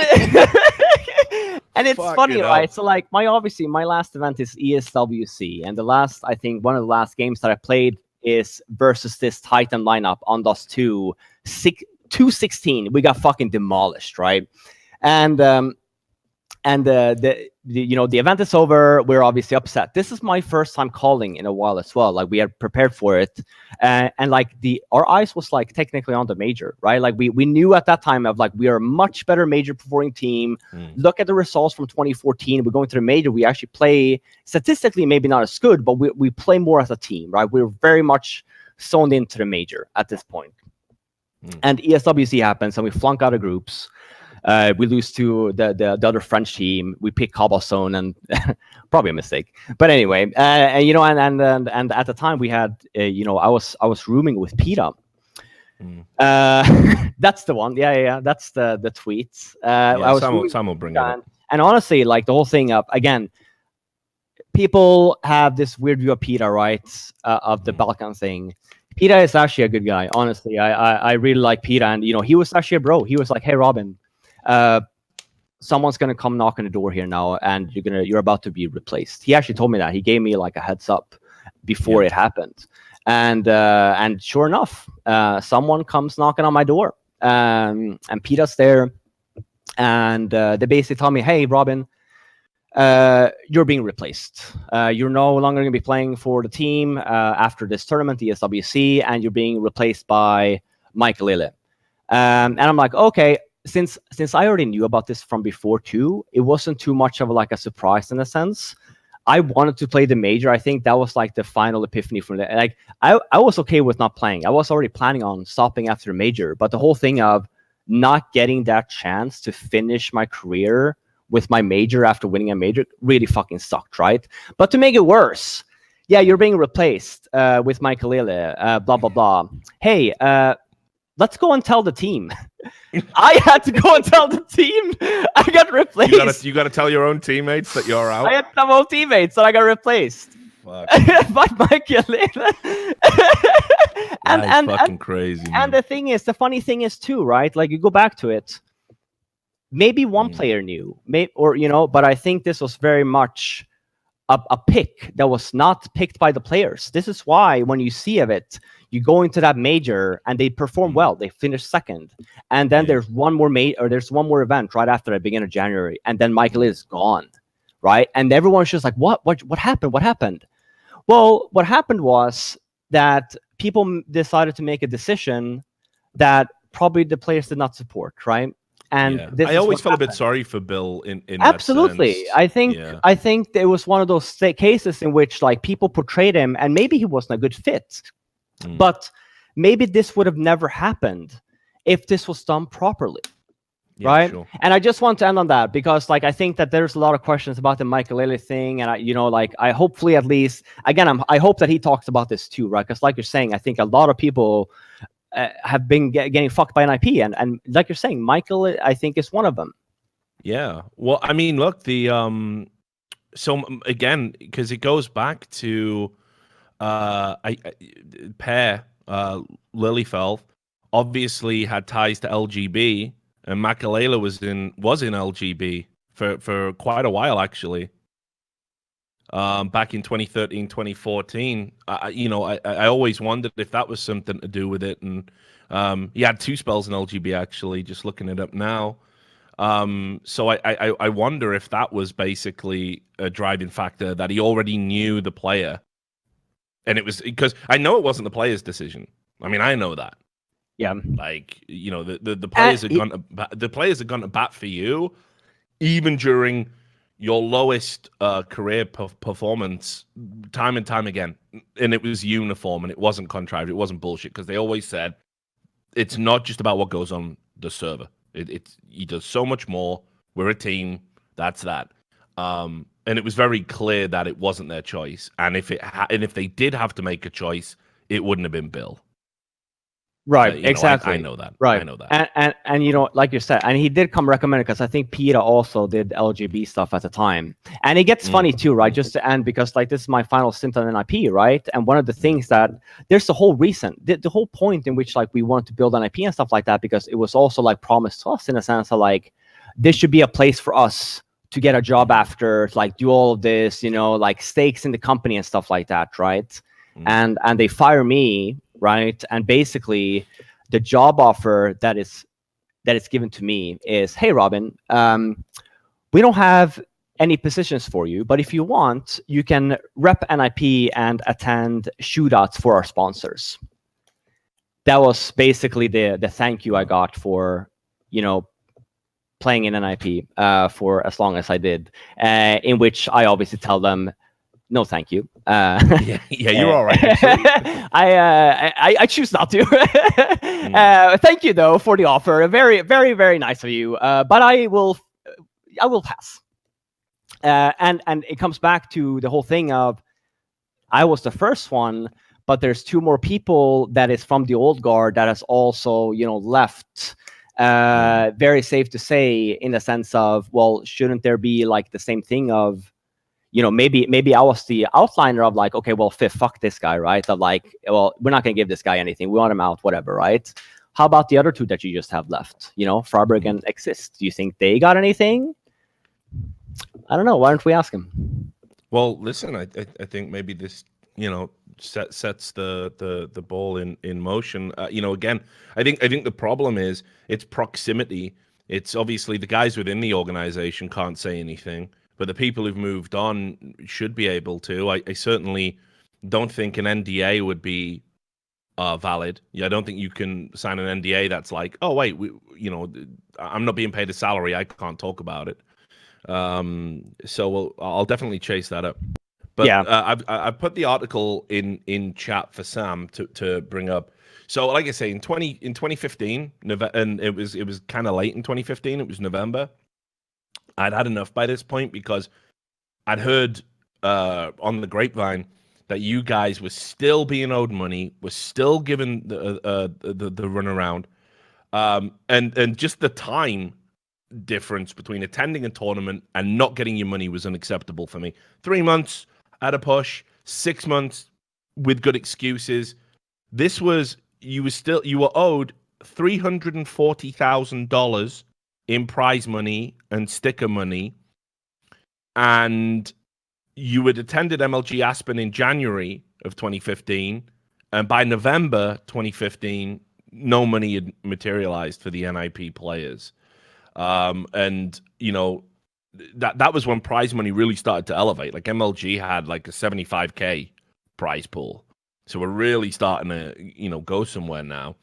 And it was just crazy. There was like a minimum 6-month delay on getting the money, and then of course the most egregious thing, which Valve would have been incandescent with rage about, because the sticker money's for the players. They always think of it that way, and that was why they did signatures. But you were owed like $20,000 and $30,000 per player for that. So And that's there was just that's not crazy even amounts with of money me, being right? withheld. Yeah. And like you're saying, here's the thing, Richard, right? So like that's the lineup that became to be after me, right? With the 2015 thing. And you're right, like the whole thing of I got shafted twice for two reasons, right? Of the old NIP price money, and then I got shafted because of my taxes, not because of the pricing. But here's the thing, like you were saying about like this article, it comes back to the other players as well got shafted, not once, but twice, right? And it's funny because you mentioned Pat and all of that, and it comes back to like if you go back to it in all the drama with NIP, there's always the one, right? Oh, it's this guy's fault and happens to be the CEO, right? And again, right, you use him, obviously, it's a fucking mascot, right? Of like, hey, this is a guy, and it's the same thing. If you go back to our agreement that I signed back in 2014, who's the owner of NIP there? It's probably someone that people don't even know about, and that's Gustav Flabbert, right? Yeah. Right? And you go back to it, and people are like, who the him. fuck? Yeah, and people are probably like, who is that? Right? And again, they're very smart in putting it on paper for people to always have that as scapegoat. And it's so fun, like this whole thing about the 2015 NIP owing players money, right? And it's I got shafted. They didn't pay. They paid some of my taxes. They didn't pay all of them. This whole thing, like when that came out, that's insane. Like I keep on seeing that, and I saw this news post. This is 2015, and this keeps on happening, right? Yeah. And it's just like, what? Well, it's funny you bring up scapegoats, right? Because 5 days after I published that, they actually got rid of the CEO. Per Lilyfilth was out within 5 days of me publishing that story, and then I had to go out to DreamHack Winter, and you know how it is. So for those who don't know, there's one hotel you stay in, basically, if you get there early enough. The Scandic. It's right next to the venue in Jönköping. Everybody stays there. And I was in a bar, as is my way at events, and Heaton comes fucking lumbering over to me. And he's a big dude. He's like 6'8", pure muscle, the last of the Vikings. Like, it's terrifying. And he's got a face like thunder. And he says, me and you need to have a chat outside. And I'm like, oh, for fuck's sake. Like, not now. Like, not the shit kicked out of me at DreamHack. Like. So I go over, and he pulls me outside, and he's looking at me like this, like hulking up. And then he comes at me, and I'm like, oh, fuck, here we go. I'll give it my best. I'll give it the college try. And he gets me in a bear hug, and he goes, thanks, man. Like, we didn't know what was going on. We didn't know where the money was going. Like, we've been trying to do it honest. Every time we get investors, we get fucked over. We started turning over stones, looking in the accounts, and yeah, you're right. This guy was withholding money, and I knew nothing about it. Another management knew nothing about it. So we kicked him out, and we want to thank you for that. And I was like, oh, cool. Yeah, nice one. Now, of course, what then goes on to happen is you start finding out that, Heaton, there's a little bit more going on there than meets the eye, because it turns out that there were financial irregularities that involve him. It was reported in Aftonbladet, the Swedish publication, that he had to have a trial over accountancy and tax violations relating back to the old company, which was, again, the old NIP wasn't called NIP. The old NIP was called Stockholm Esports Productions. Yep. Same mother company as Heat Gaming. Same. Because that was the media. So I mean, you've got commingling of funds there, all sorts of financial irregularities. So that came up. Now, it didn't relate to this new NIP company, but I given how closely tied Heaton was to the finances in the old one, I find it incredible to believe that he didn't know what was going on, that he didn't know this money was being withheld. So I don't know if you have any opinions about that. Here's my opinion about Emil. I think Emil got lied to as well. I think Emil got brainwashed. I think he trusted the wrong people. In the sense of, I always go back to this, and I say that in two ways. Like, right, in the sense of, Nikolas and Emil went way back, man. Like, and for Emil to literally just turn the 180 and just not even like try to talk to Nikolas about this is really strange to me. Like, first and foremost, right? And it's very clear, like, when you talk to him, Heaton is a very passionate guy. He loves Counter-Strike. He fucking loves NIP, right? And here's where I would start asking questions. And I think this was reported, and I'm not sure about this, but in the sense of, like, when the old NIP became the new NIP, obviously there's a divide in sense of, like, shares, or, like, how this is all portrayed, right? Who's going to have majority owner, blah, blah, blah, blah, blah. In 2015, and this is not, I'm not even with the org anymore, right?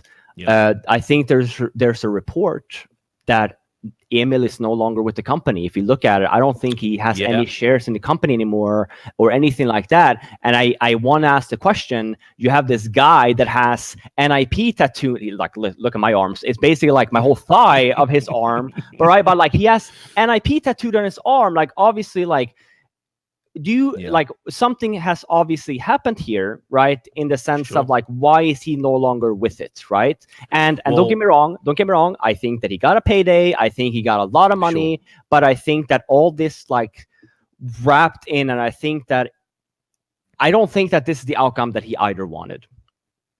No, and look, just to put a timeline on this, there was a period where I heard that because of the tax case and the money he'd had to use for legal representation, and because of how it was going to damage the NIP brand, that was where they were like, listen, in, like, around about 2016, like, you gotta get the fuck out. What we'll do is, he needed the cash.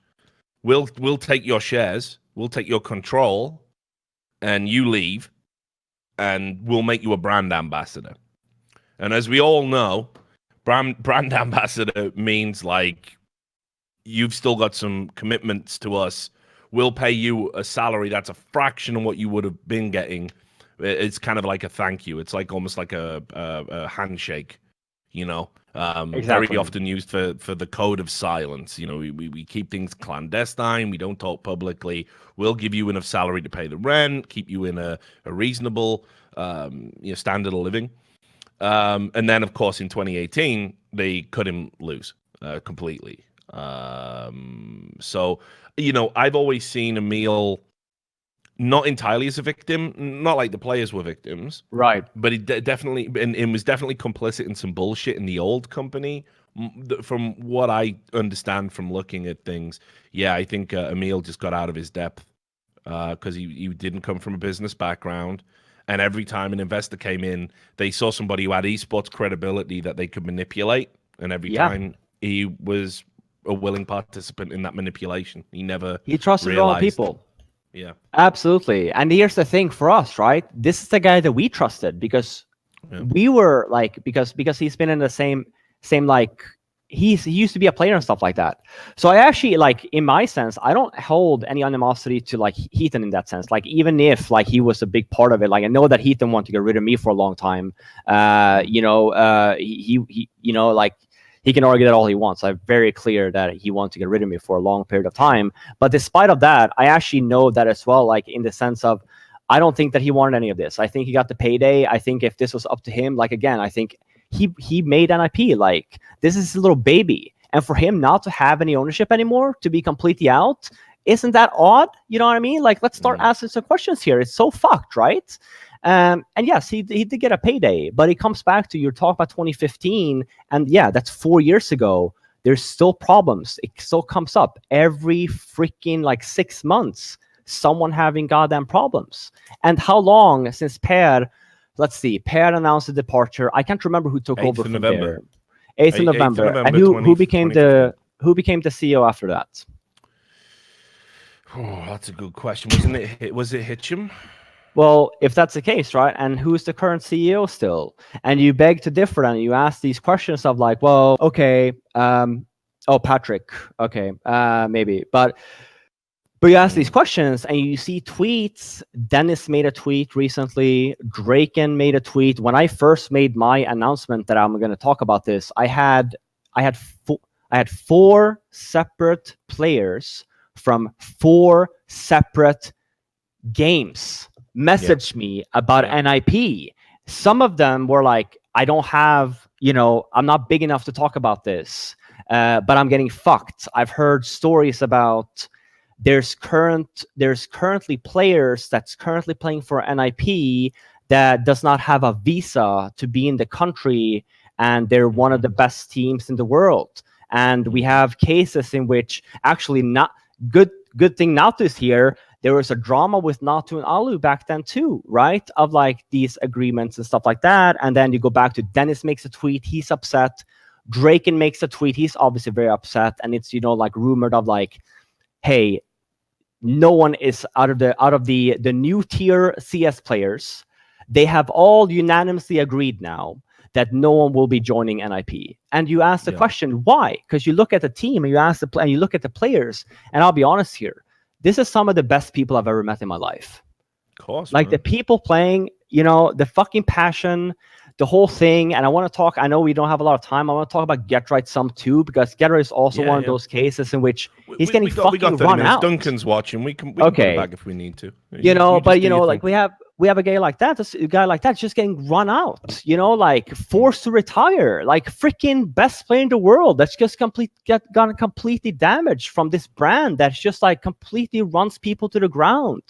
And the thing is, as well, it's worth noting that because for people who don't know, obviously, Christopher's illness, his digestive problem, it's exacerbated massively by stress.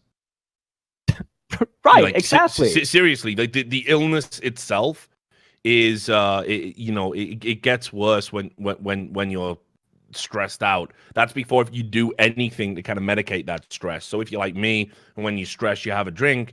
Well, Christopher's condition means he can't have a drink because it'll actually, he has to be very careful with alcohol because it can make him very sick indeed. And you have to eat right. So if you also like me and you medicate with food, that becomes a problem. And just stress in general, just how the digestive system reacts to stress, that's not some fucking quack bullshit. That's real. And I've seen Chris' performance go down, but he's in much better health now. But there was a period where you'd go to events and Chris was so ill. Like he was so sick and still playing. Absolutely. And he'd be puking between games, between maps. Like it was unreal how sick and stressed out and fucked up Chris was. And people never know that, like how much of a warrior he was to keep going and keep playing. Anyone else would have took some time out. Right, and absolutely, and like you're saying, right, and it's one of those things of it even goes back to the whole mental thing of, because like Get Right is also in the sense he also is very much in the know that he's gone if he doesn't perform. Yeah. And that was very much in my position of like, well, if you don't perform, you're gone, and on top of that, you have the community just fucking bashing at him. So like, and in my time, we didn't have a mental coach. I had to deal with all of that myself. And I'm even older, and you're like, I was damaged, Richard. Like, I was fucking damaged. I remember. You probably don't remember this because it's not relevant to the money, but you were definitely not protected by the organization. Now, listen, it's all ancient history. I've said it before. I'll say it again. I think the way Lurpus used his platform on HLTV was a disgrace, because even when he would be doing like a statistical analysis of an event, there would just be this random paragraph. What would be? I was in every article. Yeah, you were in every. And Fifflaren has to retire. He's terrible. He's dog shit. And basically, because he was so like, he was Mr. 1.6. He was like the HLTV ex-player turned journalist that gave them credibility.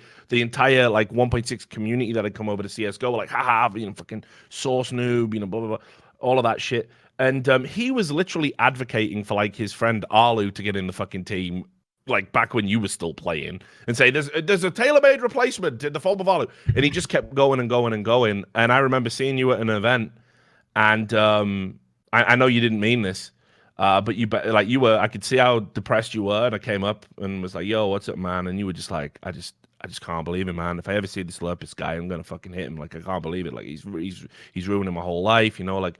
But people, I can't get any credit, like any respect for what I'm doing. We're winning tournaments, and I'm still getting wrecked. Like, what have I got to do? Like, do I need to quit? And I'm like, no. It's just you're going through a rough patch, blah blah.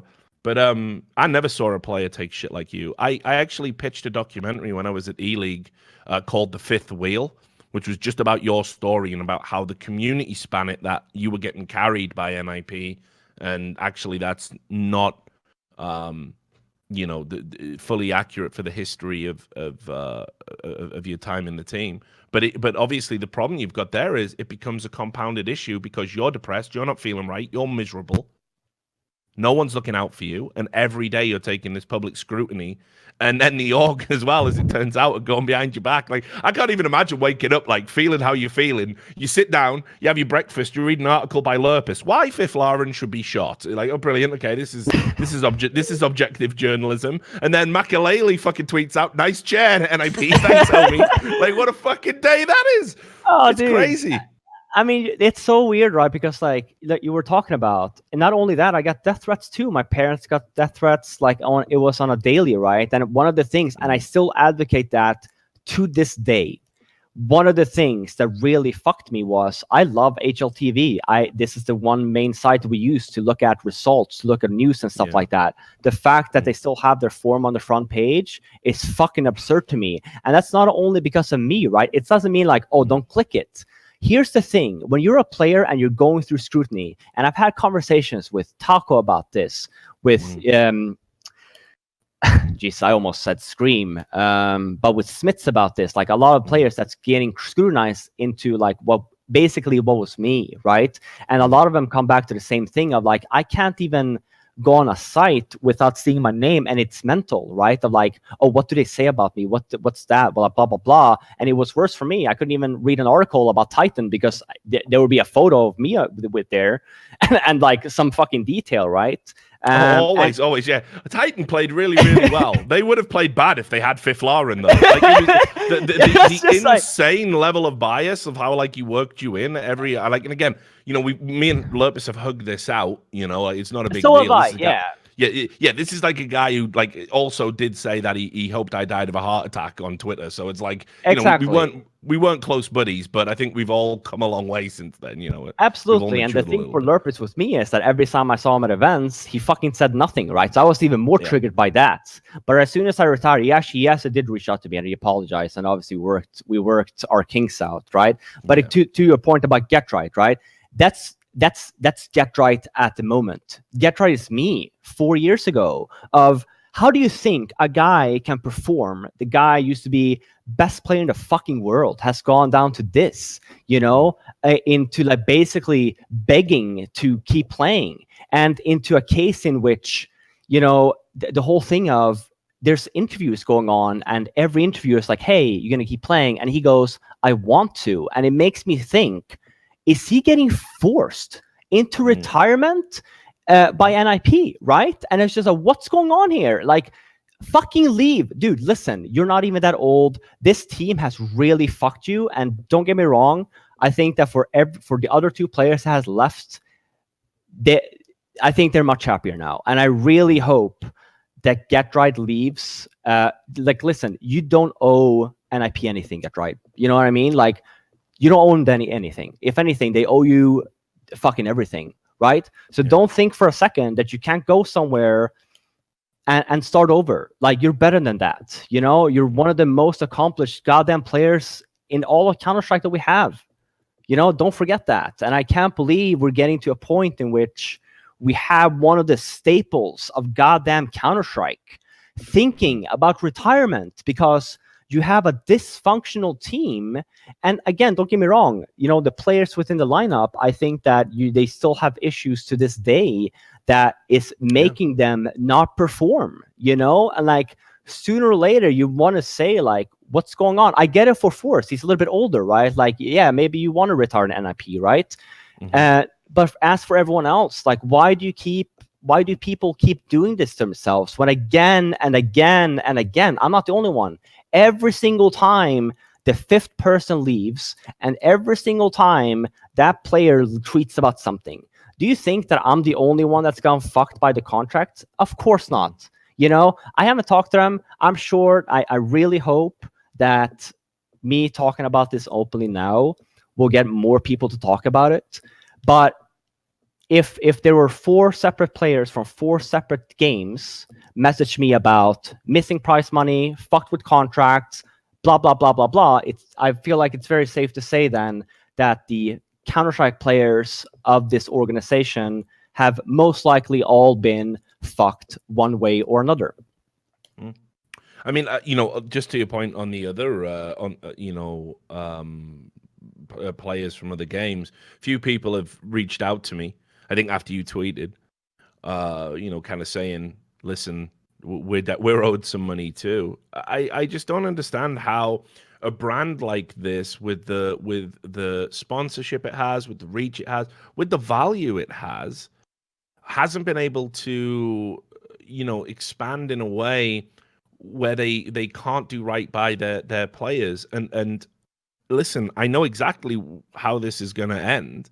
I mean, first of all, the Stockholm Esports Productions money, the original, the old NIP, no one's seen a penny of that, ever. Of course not.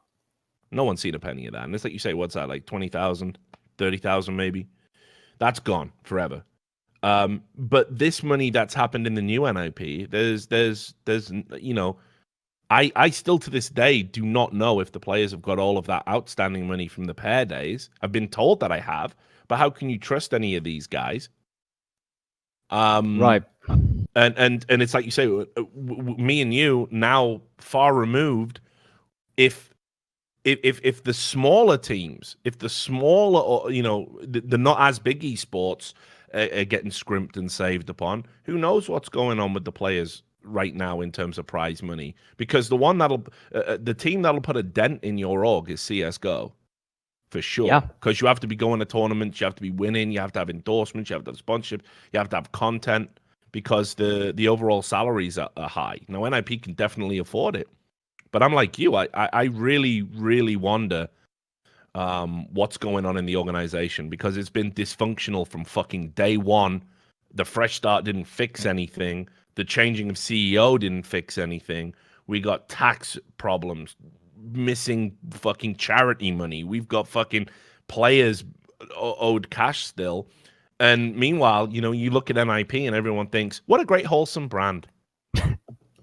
Yeah. Like, oh, what a great you know, wholesome brand. Let me buy their jersey. Let me support them some more. You know? Yeah. Where do you think the players see that money? You know?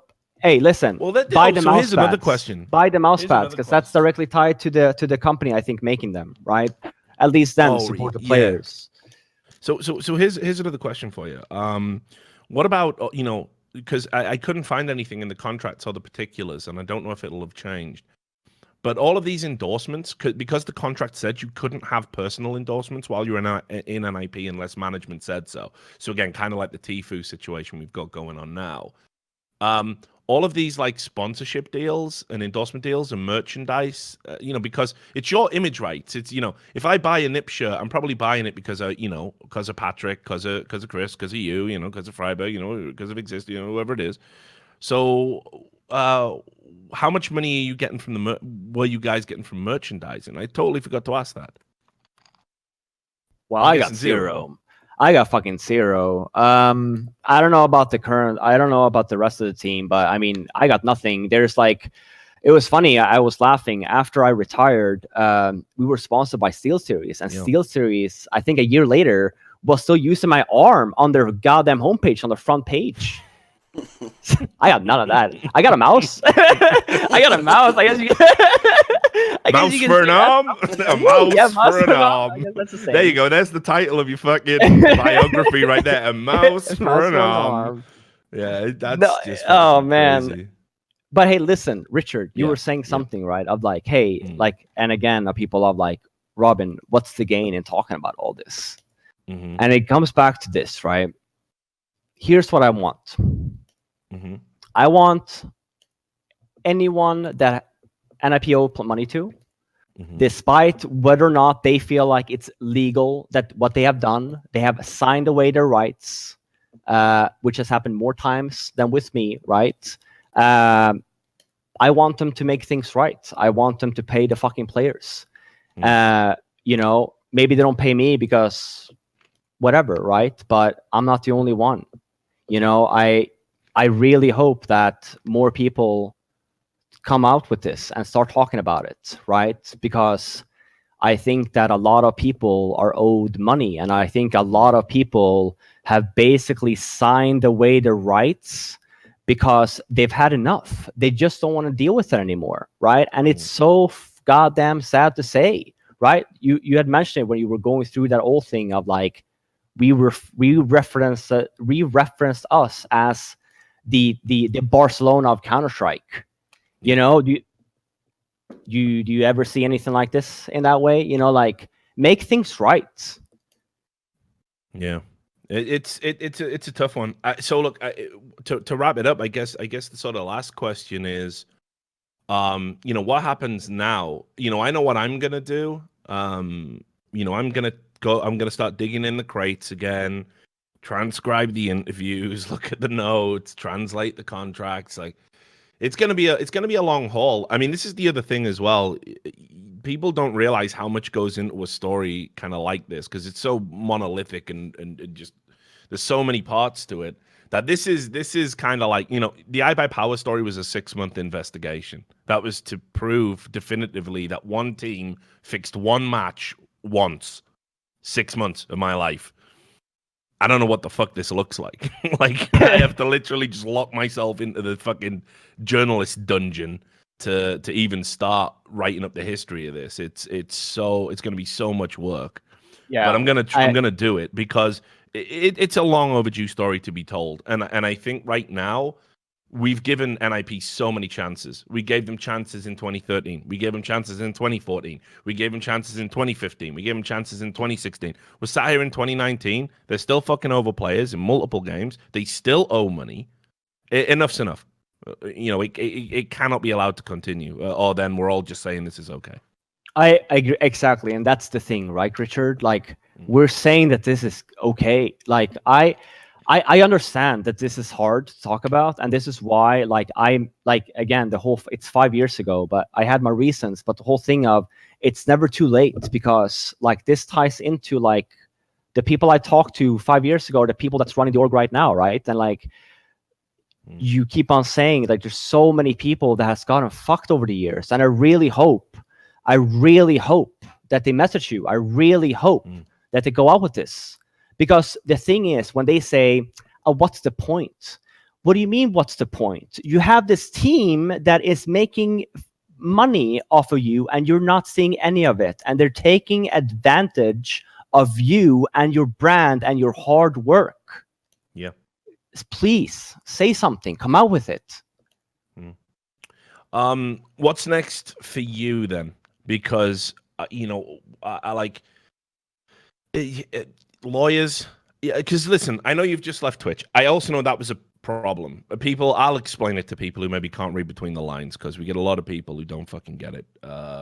You were working at a company that was involved in the esports space, involved in the gaming space. If you're out fucking slamming a former employee who's partnered with Twitch, that's very bad for you, and arguably unprofessional, even though you'd be totally in the right to do it. I think it's a great restraint and professionalism to not be banging on them, given that you were very prominent, in Twitch and the kind of touchstone to Twitch for all of the CS:GO community.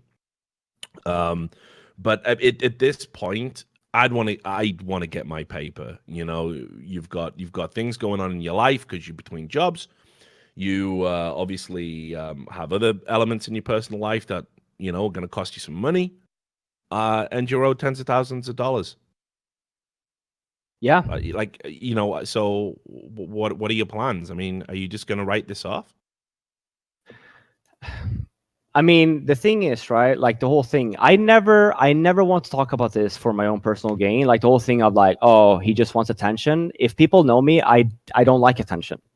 Look at my social media. I don't tweet even. I hate it. I hate the attention in that sense, right? So like the whole game for me is honestly to start something, hopefully, and it doesn't have to involve NIP, but it's to start a movement or something of, we need to start speaking up. We need to start helping each other, right? Of like we argue the whole thing of, yes, never sign an agreement without a lawyer. I think it's getting a little bit more professional, right?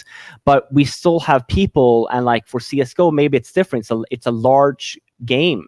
For these smaller games, we have players that's getting screwed over by not only NIP but other orgs, right? And they feel like they don't have like a way to like talk about it. They don't have a way to like figure out, oh, what's right. Like one of the guys that messaged me, he said, oh, I'm too small for no one to give a damn. And I'm like, that's not true. Like any journalist will pick this up. If you message them and be like, hey, there's a breach of contract, I am owed money, they will report on it. You know what I mean? You just have to reach out. You just have to let them know, because otherwise it just won't happen. I think. Well, so here's the thing. No, you were asking what's next for me. Yeah. I don't know, right? I think that this whole thing, I mean, the one thing that I knew that I wanted to do was to tell my story, right? In all honesty, I don't know what's going to happen after, like in the sense of if someone's going to come knocking on the door here in a sec or not. But what I do know is that this is one of the things that I feel highly about, that I don't want players to keep getting screwed over. And that's the first start. I've had a lot of people contact me of like further talking about this and whatever. One thing that I had mentioned is maybe I want to coach, maybe because I feel like it's one of those things of, I think people have this weird view of me of not necessarily of like my former self, of like my stats and whatever, but I want to prove not only to myself but also for the community that I belong here. You know what I mean? Like, fuck, maybe I compete and stuff like that. I want to coach a team. I want to accomplish something that maybe is without me, in a sense of individually, to kind of get like my name in there, right? Whether or not that's coaching or not, like we're asking for other jobs and whatever, but I do want to stay in the scene. But we'll see. I've left it open until now. Because I think that we're at a very cool place in esports at the moment with a lot of opportunity.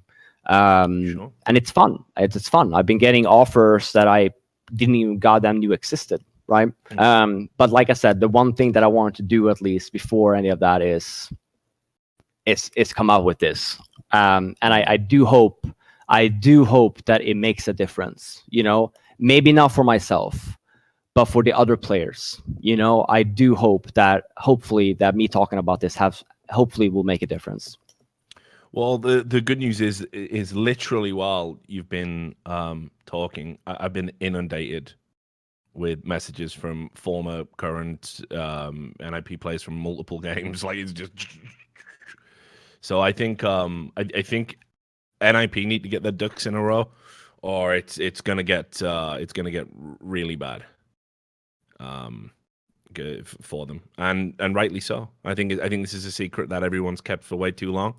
So I guess to put a pin in it, listen, obviously commend you for coming forward just on a professional level, But with the sad news about Jeff recently, like, just want to say, obviously known you a long time.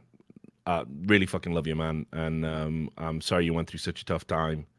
And, I think we all get to a better place. Because Likewise, of this. Takes a lot of bravery. Absolutely. And it's the same thing for you. Like, I mean, thank you so much. Because, like, the thing is, I understand you're hella busy, right? And what people maybe don't realize never that as well, busy that I'm going to say no to you, buddy. No, but what people don't realize as well for Richard, and like, people have this like weird view of you. And the thing is, what I always say is that out of anyone in esports, I actually trust Richard the most, because one thing that Richard has proved again and again to me is that he's reliable and you can actually trust this guy, right? Of like, he knew what was happening back in 2013. But he also knew how bad in shape we were, in which he could have probably made us homeless, and in a sense of, because we were so tied and we could never talk about it, it was basically not really a finalized story. But the whole thing of, you've always respected our opinion, and you've always like listened to us, and you've always basically made sure that we have a place to go if we need to get stuff out. I think that's so freaking important in the scene, right? Especially in this day and age, because there's so much scumminess going on. It is. It's a shame. I always kept telling myself that when we got to where we were mainstream, the mainstream rules would apply. That a contract would be honored, money would turn up in your bank account if people promised it, and here I am, fucking 15 years later, same shit. Same goddamn shit, different game, different org. You name it, man. Yeah, it sucks. But look, I've also had, by the way, I've also had players contact me as I have been talking, saying that, hey, because of this, I will be messaging Richard. Cool. And I fucking love that. Love that. Mission accomplished, right? That's what we wanted. Absolutely. It's often like this with a lot of journalistic scandals and whistleblowing stuff. Like, someone has to go first, and it's just how it is. And thank fuck it was you, eh? Why not? I don't play anymore. Like, I feel like I was probably the best one to do it, right? Yeah, for sure. Well, look, we're gonna wrap it up, buddy. I feel like there's so much there and I know we probably missed some stuff. There's just so much to go over. I think, to give a summary of what's been going on with NIP for all these years, I think as a primer, this is absolutely perfect. As I said, I think it takes a lot of bravery and courage to come forward. It's no small thing to talk about an organization of their size, especially when you've still got friends playing in the organization as well. So listen, I hope you get that coaching job. I already recommended you to a few people. I think that's where I see you ending up. I think certainly in some form of management, because you've been through everything a player can go through. I think you got a good head on your shoulders. And I think any organization would be lucky to have you. So I certainly hope it works out.